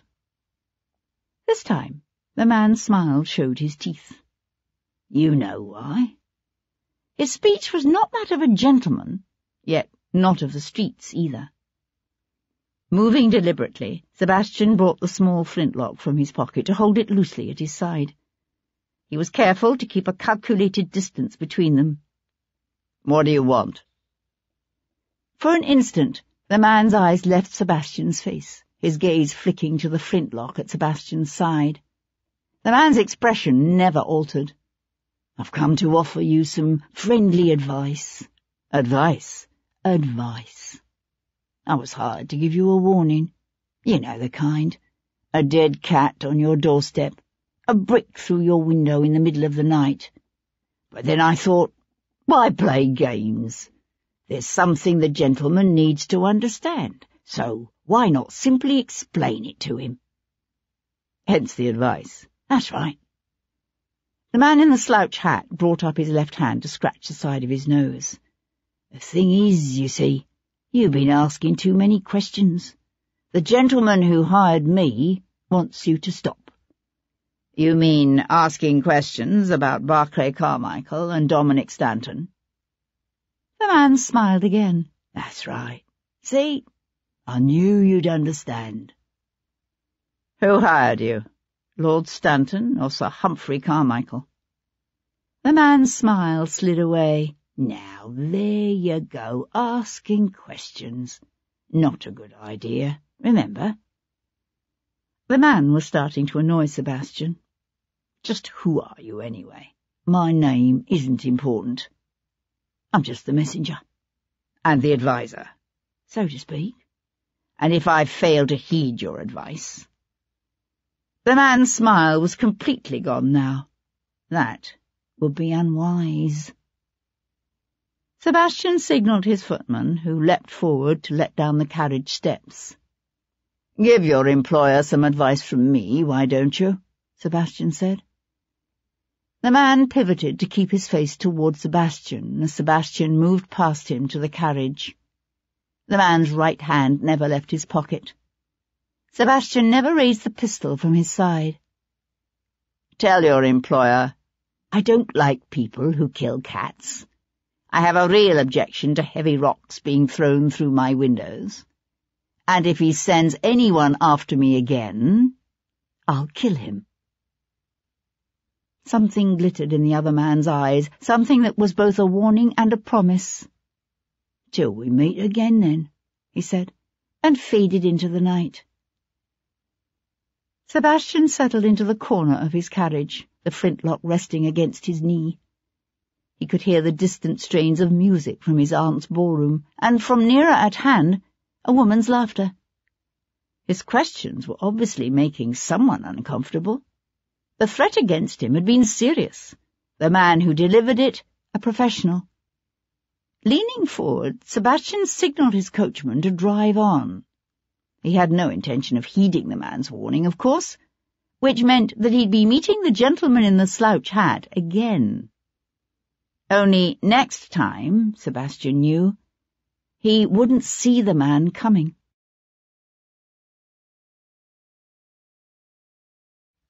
Chapter 20. Tuesday, 17th of September, 1811.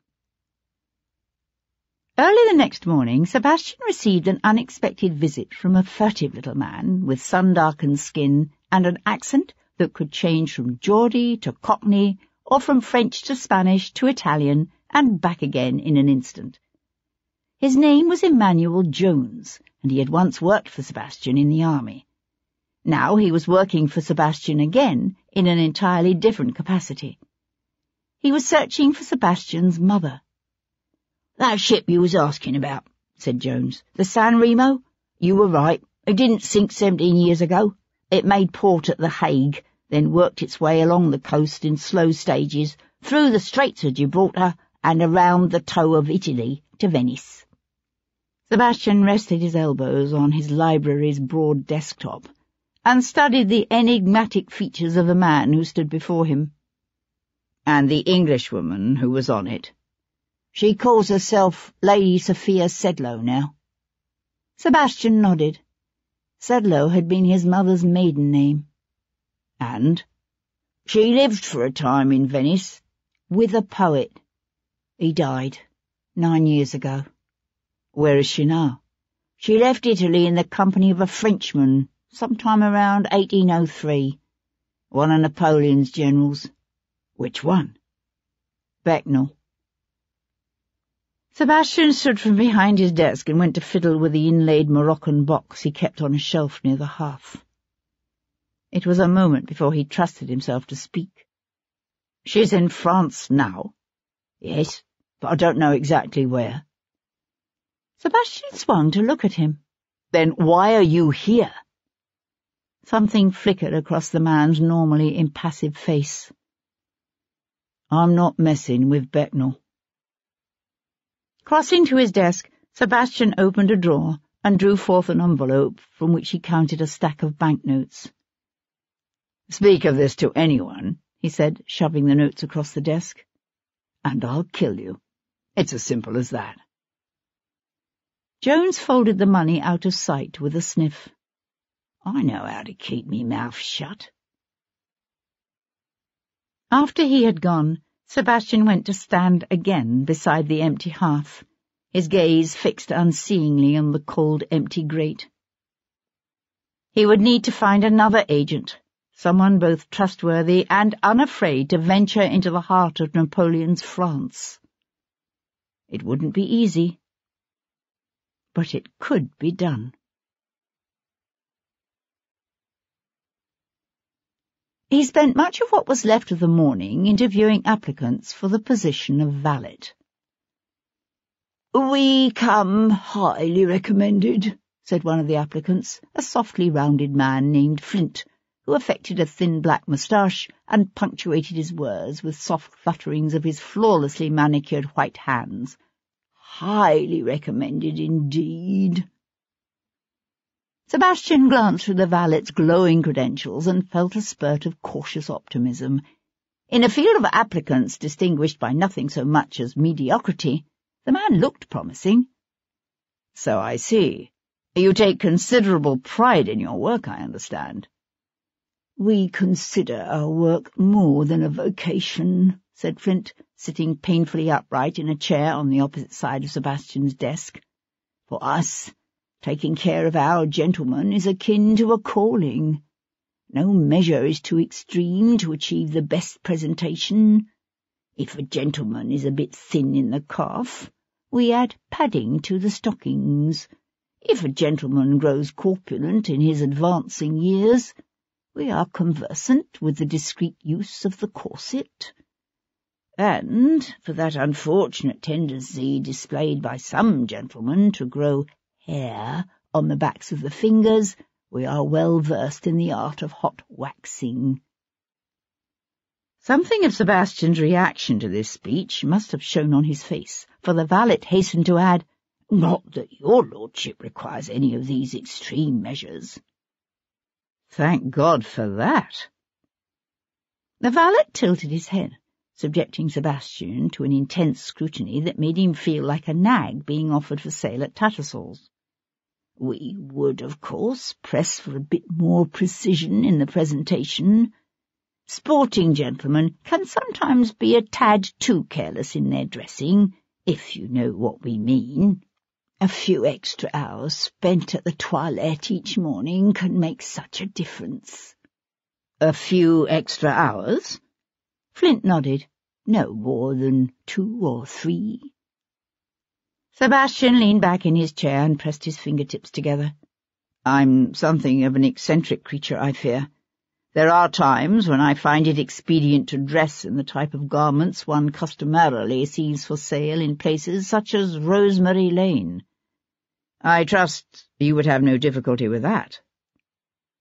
Flint gave a nervous titter. "Your lordship is most droll." On the contrary, I am entirely serious. The valet's pained smile fell, just as Tom came catapulting into the room, bringing with him the scent of sun-baked streets, hot boy, and the pervasive earthy odour of the stables. "I've a message from Sir Henry," said the tiger, breathing hard. "He's discovered another murder he thinks might be linked to the two gentlemen what snuffed it here in London.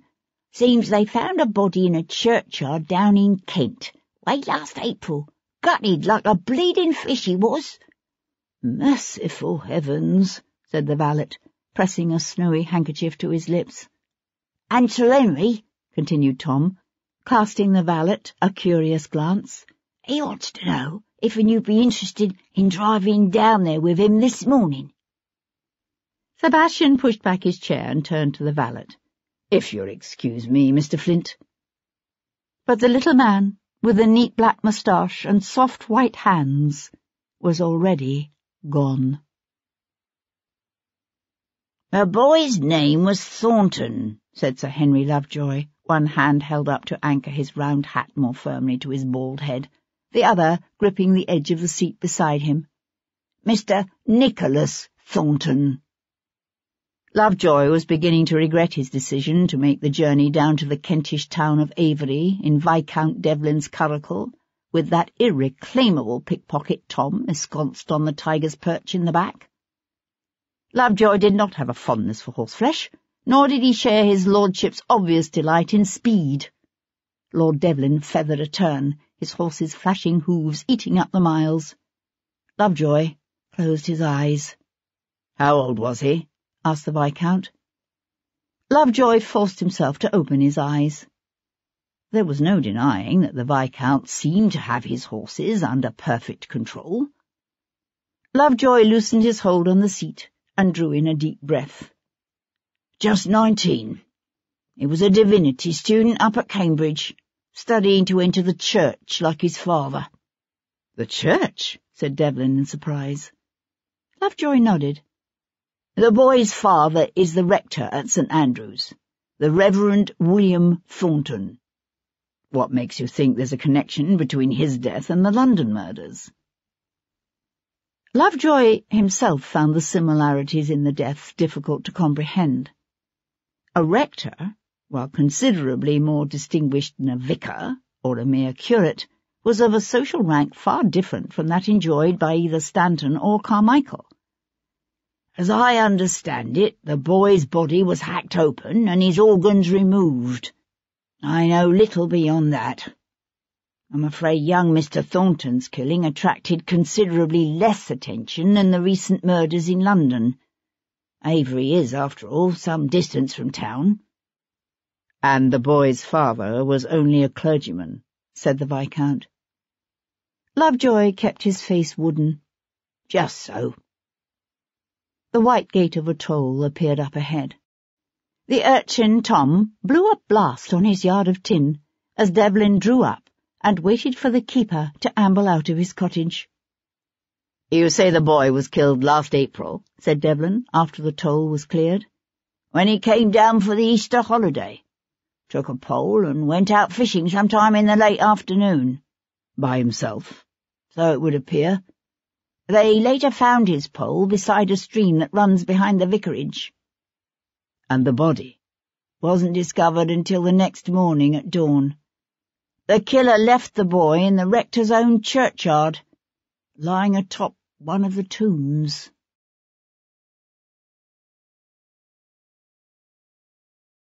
Chapter 21. Avery proved to be a sleepy Kentish market town, with a wide high street curving down a gentle hill toward the banks of the Medway below. It was dominated by its old Norman church, St. Andrews, which stood in the midst of an ancient but well-tended churchyard of scythed grass, dotted with worn grey tombstones. To the south of the church lay the rectory, a pleasantly proportioned house of mellow red brick built late in the last century, with twin, two-story bay windows protruding gracefully on either side of a small white porch. The Reverend William Thornton received them in a study overlooking the rambling untidy gardens that stretched away from the rear of the vicarage. The study was a scholar's refuge, filled with piles of manuscript pages and ancient leather-bound volumes that overflowed the room's many bookcases to spill onto tables and across the floor. They found him seated in a green leather chair beside the empty hearth, a frail-looking man with wispy grey hair and a prominent nose made more conspicuous by the gauntness of his cheeks. A rug covered his legs. He did not stand at their entrance. "You must forgive me for not rising to greet you," he said, when the stout middle-aged housekeeper in a mob cap ushered them in to see him. "I fear my legs no longer support me. But please do not allow my infirmity to lead you to deduce that you are unwelcome. It's not often I receive visitors from London. Please, sit down. Mrs. Ross, some tea?" "Please accept our apologies for intruding upon you," said Lovejoy, taking a seat on a nearby comfortably worn sofa. "But we must ask you some questions about your son." Declining a seat, Sebastian went to stand with one hip resting on the low sill of a window overlooking the garden.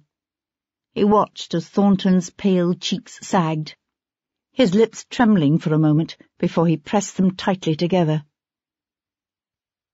"It's because of these killings in London, isn't it? Do you think there's some connection?" "There may be," said Lovejoy. One of the Reverend's bony, heavily veined hands tightened on the edge of the rug in his lap. "Mrs. Ross told me about this last one, the Stanton boy. It's terrible, just terrible." "What can you tell us about the day your son disappeared, Mr. Thornton?" The rector sat in silence for a moment. When he spoke, his voice was hushed and oddly flat, as if he could speak only by sealing off his every emotion from the tale he was telling. "Nicholas was up at Cambridge, but he'd come down for the Easter holidays. He used to spend every minute he could when he was home, in the wood behind the house, and that was where he went that morning. It was a Wednesday. He was due to return to Cambridge in just a few days. He went fishing. He took a pole with him, but I think it was something in the nature of a prop, so he'd look productive. Amusement gleamed, then was gone in an instant. He said he'd be back in an hour or two, in time for luncheon.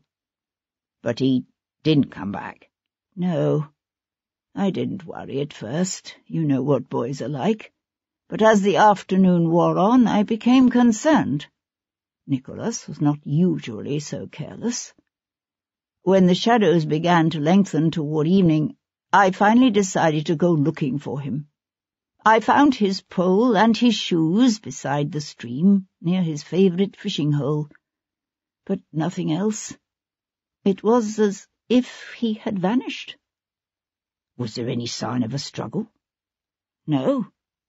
Some men from the town volunteered to help me search the wood and beyond." Thornton restlessly shifted his legs. "I wasn't so infirm then, you see. We fanned out over the entire area, but we found nothing. Not until the following morning."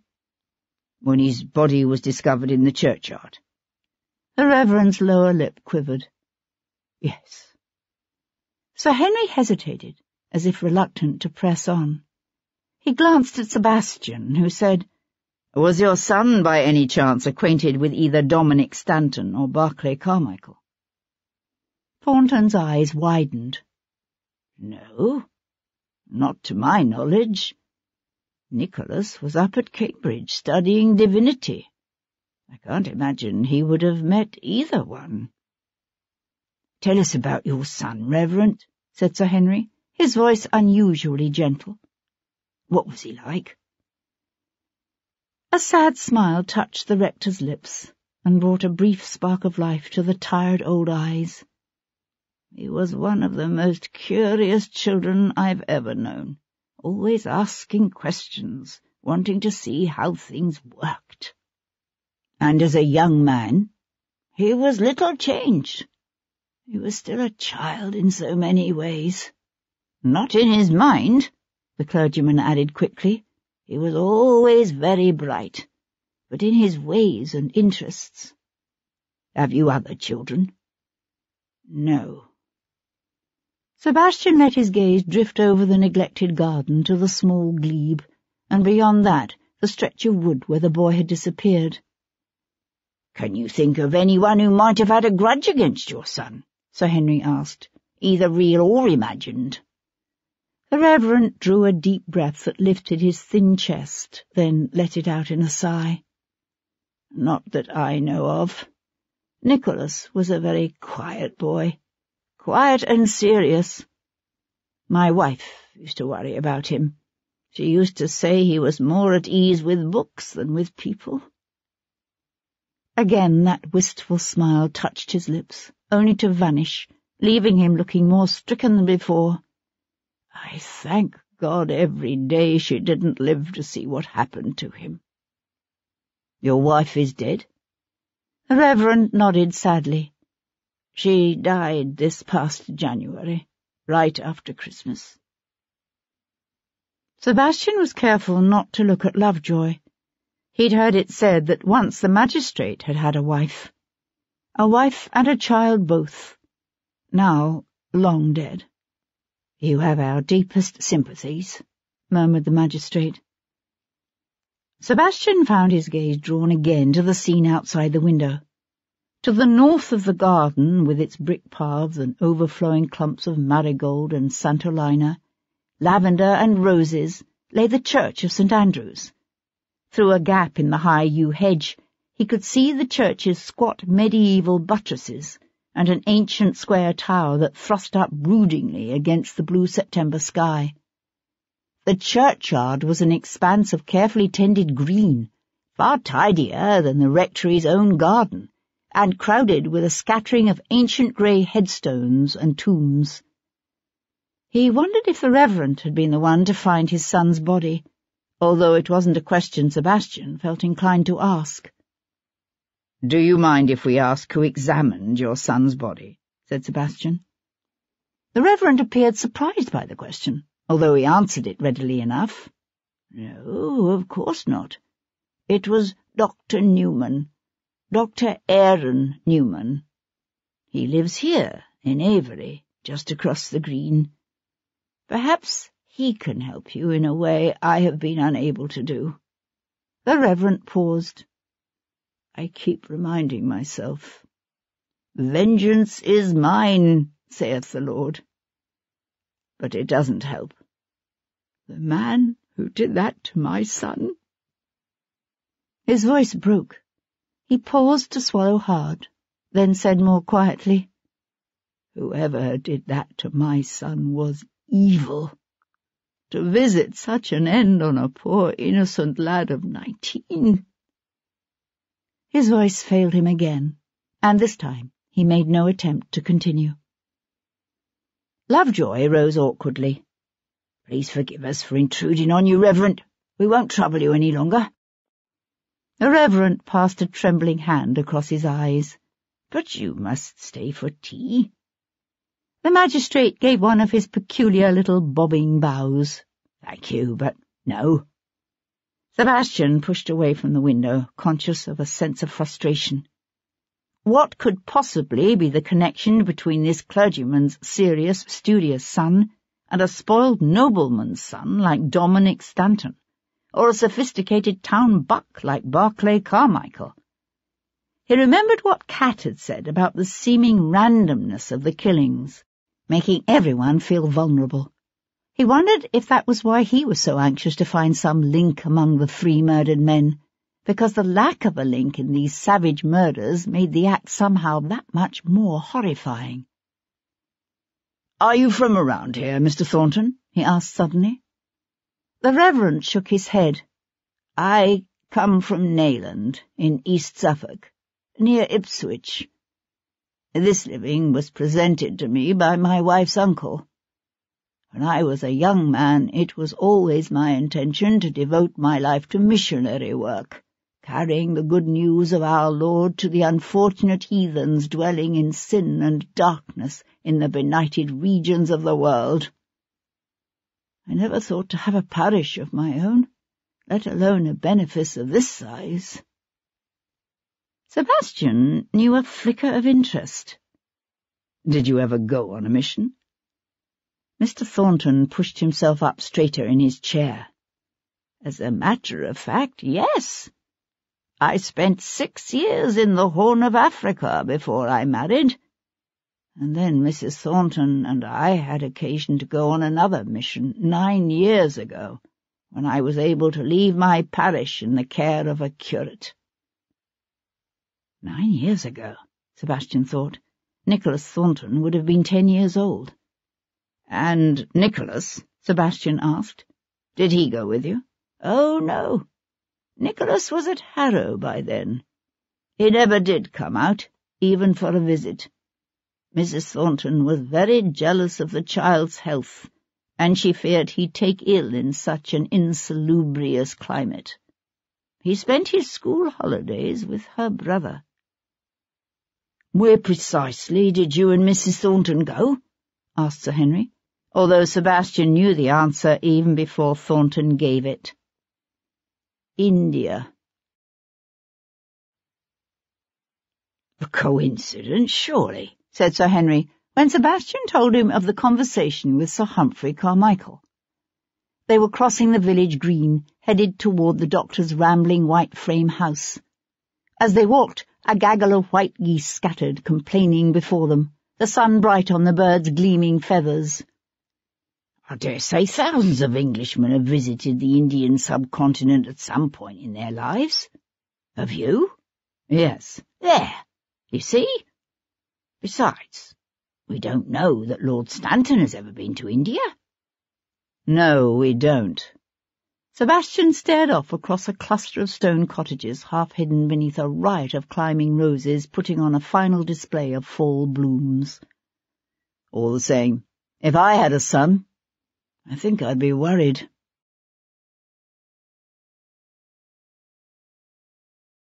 Chapter 22. Dr. Aaron Newman was a slim man in his mid to late 40s, with a prematurely silvered hair and kindly yet strained face of a man whose job required him to witness the private joys and agonies of too many lives.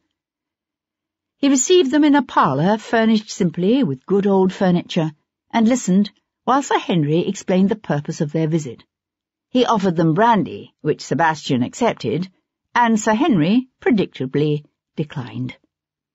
"It's been over 5 months now, and I still haven't managed to come to terms with what happened to Nicholas," said the doctor, pouring himself a drink.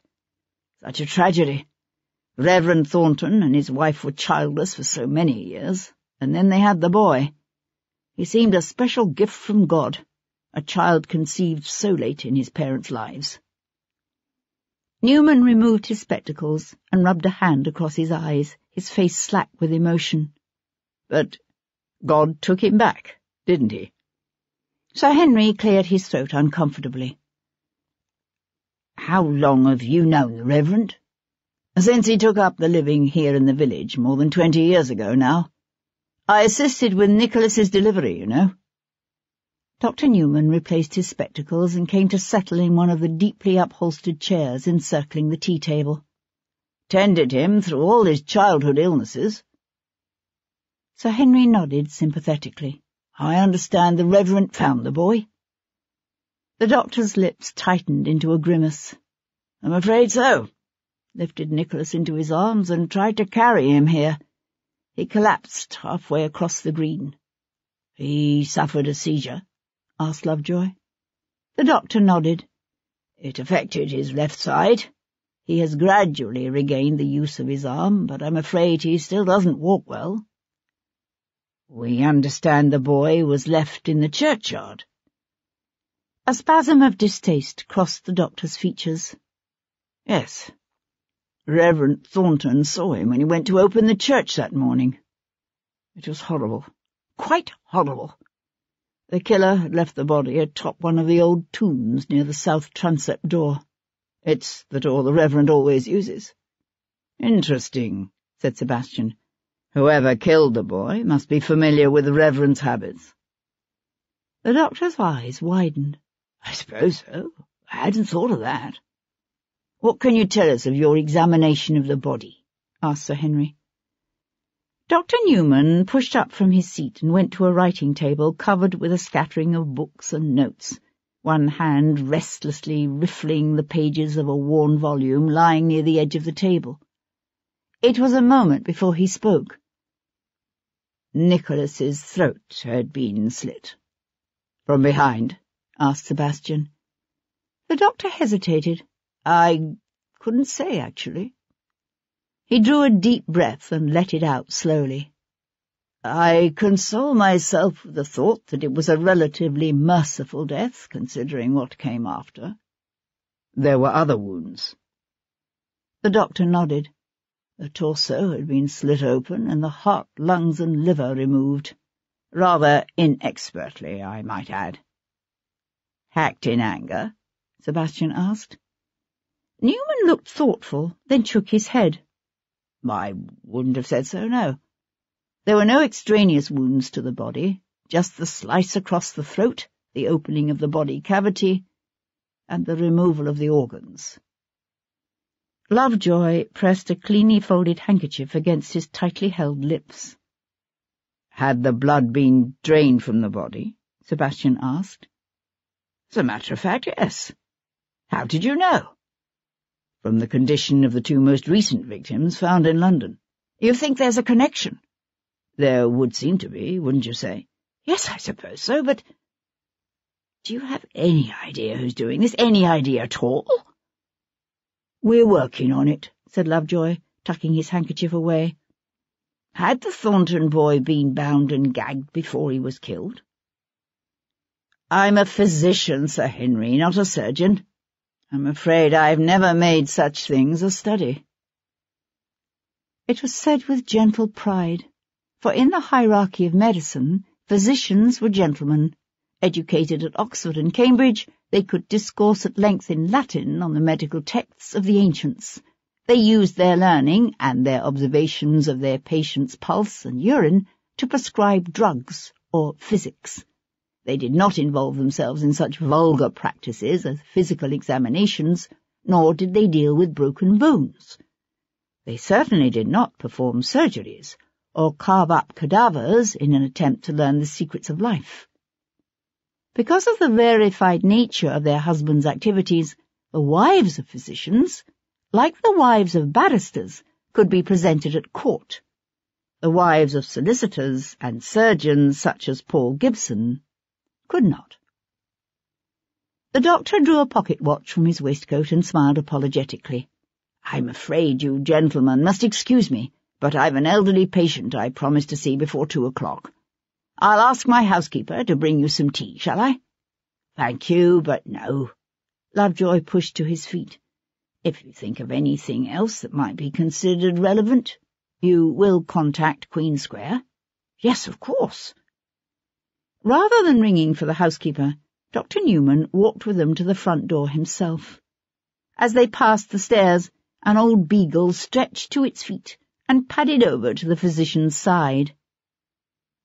By the way, said Sebastian, as he prepared to follow Lovejoy into the bright sunshine, did Nicholas Thornton have anything in his mouth when he was found? Actually, yes. Newman bent to pull absently at the dog's ears, his face troubled. I can't imagine how I could have forgotten to mention it. It looked like a star. A silver papier-mâché star.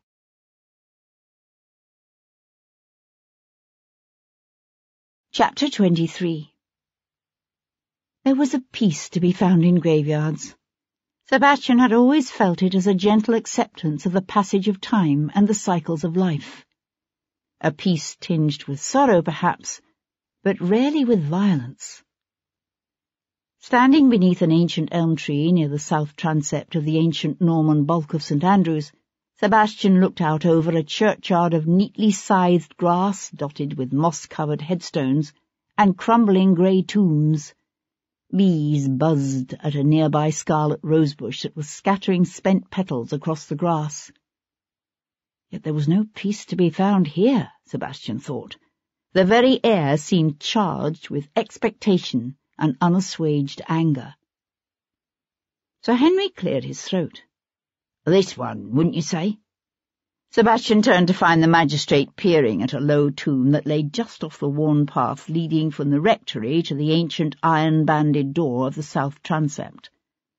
Sebastian walked over to stare down at the simple stone monument formed of grey stone sides, some 18 inches high, surmounted by a cracked flat slab. Its inscription was so weathered and encrusted with lichen as to be virtually unreadable. Probably. He glanced up. From here he could see the high street and the village green, and beyond that the stone bridge that arched over the stream. A rather public spot for a killing, wouldn't you say? Sir Henry nodded. According to the Reverend, the boy disappeared in the afternoon while fishing. They searched the woods and fields behind the rectory to no avail. It wasn't until early the next morning that his body was discovered here, which would suggest the boy was killed, then taken to an out-of-the-way spot to be butchered, before being brought back here to be found by the Reverend at first light. Sebastian shook his head. Nicholas Thornton's throat was slit. If the boy had been killed beside the stream, the men who searched for him that evening would have seen blood. They didn't.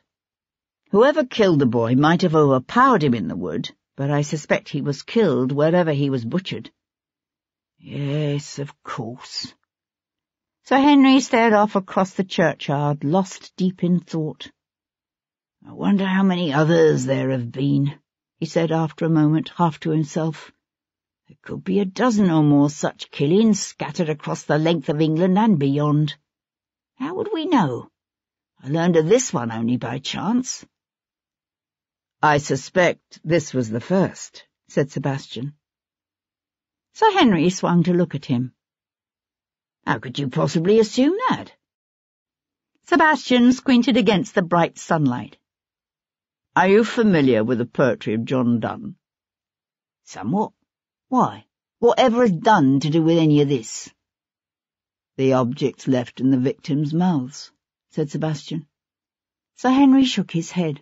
I still don't understand. They're from a poem.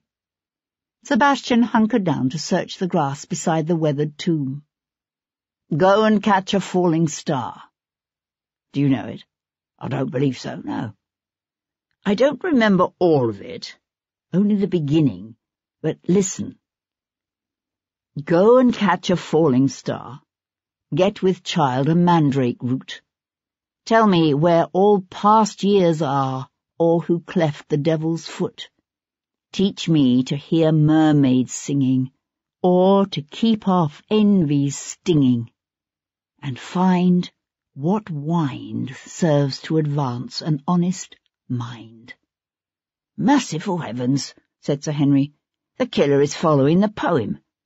First the star, then the page from the ship's log, and now the goat's hoof. Only the mandrake root is missing. His lips tightened into a grim line. There must have been another murder. A murder that took place at some point between April and June that we've yet to discover. Reaching out, Sebastian traced the faded, incised cross on the tomb with his fingertips. Perhaps.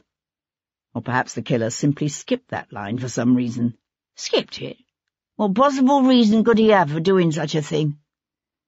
I suspect he has a reason for everything he's doing.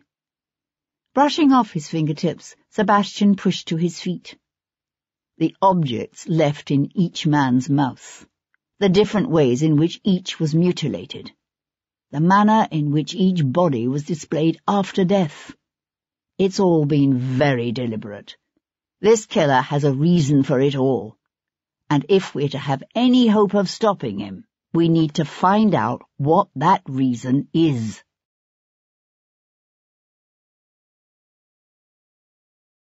Chapter 24. The drawing-rooms and ballrooms of Mayfair would forever be barred to women such as Cat Boleyn, women who displayed their charms on the stage, who had known a succession of men in their beds. But Cat was a frequent and welcome guest in those salons of Bloomsbury and Richmond, where the entree depended not on birth or wealth, but on possession of a keen wit and a sharp intellect, where conversation turned not so much to fashion, horses, and hunting, as to art and philosophy, literature and science. On the afternoon following her fateful meeting with Jarvis, Cat put in an appearance at the select salon of a general's daughter named Annabel Hershey. Miss Hershey was a small woman, with pale skin and dark hair, green eyes, and a mind that might have made her an Oxford Don had she been born a man. She greeted Cat with a peal of merry laughter. "Miss Boleyn, you have been sent by the very gods. You'll find us in desperate need of a Shakespearean expert to solve our dispute. Do tell us, please, in The Merchant of Venice, is Jessica's father Shylock or Tubal?" Cat cast a quick glance around the crowded salon. The assembled company ranged from scientists such as Humphrey Davy to the renowned literary hostess, Miss Agnes Berry, and a moody, brilliant but little-known poet named Lord Byron. The man Cat sought was not here. "Shylock," Cat said. "Tubal is his friend." Annabel Hershey threw up her hands in mock surrender. "You were right, Miss Berry. It's back to the schoolroom for me." From there, the conversation slipped easily into a discussion of the rebuilding of the Drury Lane Theatre. Cat stayed chatting for some 15 minutes and was about to take her leave when Aidan O'Connell strolled into the room. Cat flashed him a wide smile, then immediately looked away. He approached her a few minutes later. A lean man in his late 20s, he had beguiling green eyes and a dimpled smile that made him a favourite with the ladies, despite his unfortunate position as a younger son. Any other man in the room would be in transports to have received such a welcoming smile from the most beautiful woman in London. So why am I filled with trepidation? Because you're not the fool you would have others think you are, perhaps. He opened his eyes wide. Do I play the fool? Very well. She leaned into him under cover of flirtatious laughter. I must speak with you, urgently, and alone. His gaze met hers, and whatever he saw in her eyes drove the amusement from his. When and where? I am being watched. Come to my dressing-room at the theatre, tomorrow night after the performance. He was silent for a moment, considering this. Very well. Until then. He moved away from her to where Sir Thomas Lawrence was entertaining a small group with a tale of the antics of his latest subject's ferocious pet parrot. Cat watched the Irishman out of the corner of her eye. It had occurred to her that by warning Aidan O'Connell, she was running a serious risk. If he knew she meant to betray him, he could very well decide to have her killed himself. Yet it was a risk she had decided she must take. She could not betray him to Jarvis without first giving the Irishman an opportunity to escape. How she would deal with Jarvis's fury when he discovered his quarry flown was a quandary she had yet to satisfactorily resolve. That evening, the wind blew in from the northeast, bringing with it the biting chill of the North Sea. Devlin sat in a wing chair beside the fire in Cat's bedroom, a volume of John Donne's poetry open on his lap. He was flipping through the pages when Cat came to stand behind him and loop her arms over his shoulders. "What are you looking for?" she asked. "Listen to this," he said, and began to read. "Go and catch a falling star. Get with child a mandrake root. Tell me where all past years are, or who cleft the devil's foot. Teach me to hear mermaids singing, or to keep off envy's stinging. And find what wine serves to advance an honest mind. If thou beest born to strange sights, things invisible to see, ride 10,000 days and nights till age snow-white hairs on thee. Thou, when thou returnest, wilt tell me all strange wonders that befell thee, and swear nowhere lives a woman true and fair. If thou findest one, let me know, such a pilgrimage were sweet. yet do not. I would not go, though at next door we might meet. Though she were true when you met her, and last till you write your letter, yet she will be false ere I come to 2 or 3. Well, said Cat, Mr. Dunn didn't like women much, did he? Devlin smiled. He was a clergyman. It's something of an occupational hazard. Cat ran her fingers through the dark curls at the nape of his neck, felt the tension coiled within him. The young man who was killed down in Kent last April. She left the rest of the question unsaid. Was found with a papier-mâché star in his mouth. Dear God. She came around to curl up on the rug at his feet, her hands folded together on his knee, her head tilted back so she could see his face. What does it all mean? He closed the book and set it aside. I wish I knew. She rested her cheek against his leg. Tell me about today. He told her in soft, measured tones. When he finished, she lifted her head and said, Get with child a mandrake root. It's the second line of the poem. Why would the killer skip one line of a poem he's obviously following so deliberately? Lovejoy thinks there must have been a similar killing someplace in England between April and June, a killing he simply hasn't heard about yet. But you don't think so? I don't know what to think. She sat back, her hand trailing down his leg in a gentle caress. Turning her head, she stared into the fire. For a moment she thought of the clergyman's son in Avery, the lines of Donne's poem running over and over in her head. But it wasn't long before her thoughts slid away to her own problems, to Jarvis's threat, and her meeting with O'Connell tomorrow. Devlin touched her hair, his hand cupping her chin to turn her face to him again. "What is it?" he asked. She gave a startled laugh and shook her head. "What do you mean?" "Something's troubling you. Something you're trying to hide from me." She laid her hand over his and shifted to plant a kiss against his palm. She kept her voice light, her smile in place. "Are you suggesting I'm a poor actress?" "I'm suggesting I know you." "Do you?" She took his hand and placed it on the swell of her breast. "What does this tell you?" His hand tightened over her breast, caressing her through the thin muslin of her gown. She saw the leap of desire in his eyes and let her own eyes slide shut, her head tipping back as she sucked in a quick, delighted breath. He slipped from the chair, his knees denting the carpet beside hers, his lips warm against the bare flesh of her throat. His hands found the tapes of her high-waisted gown, loosened them. He eased the gown from her shoulders, taking with it the light chemise she wore beneath it. Her lips closed over his, hungry now. Pressing her naked body against his clothed one, she drove all thoughts but this from her mind. This man, this love, this moment, and surrendered herself to it utterly.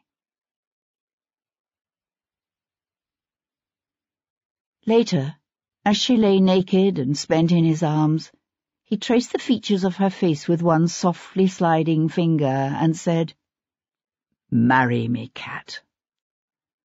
A pain swelled in her chest, a pain of want and longing that could never be eased. But she was an actress, and so she was able to summon up a smile, even though her voice shook slightly. "You know why I can't?" He propped himself up on one elbow, his fierce eyes glowing in the dying light of the fire. "My Aunt Henrietta has found another suitable bride for me. A Lady Julia something or other." He entwined his hand with hers and kept his tone light, although she knew he was intensely serious. "If you truly loved me, you would rescue me from the matrimonial machinations of my family by marrying me yourself. You need a lady something or other as a wife. No. I need you. I would destroy you. Her voice was a torn whisper. He slid his hands beneath her, drawing her up close so that he could bury his face in her hair. No, he said, all hint of lightness gone from his own voice. Not having you in my life would destroy me.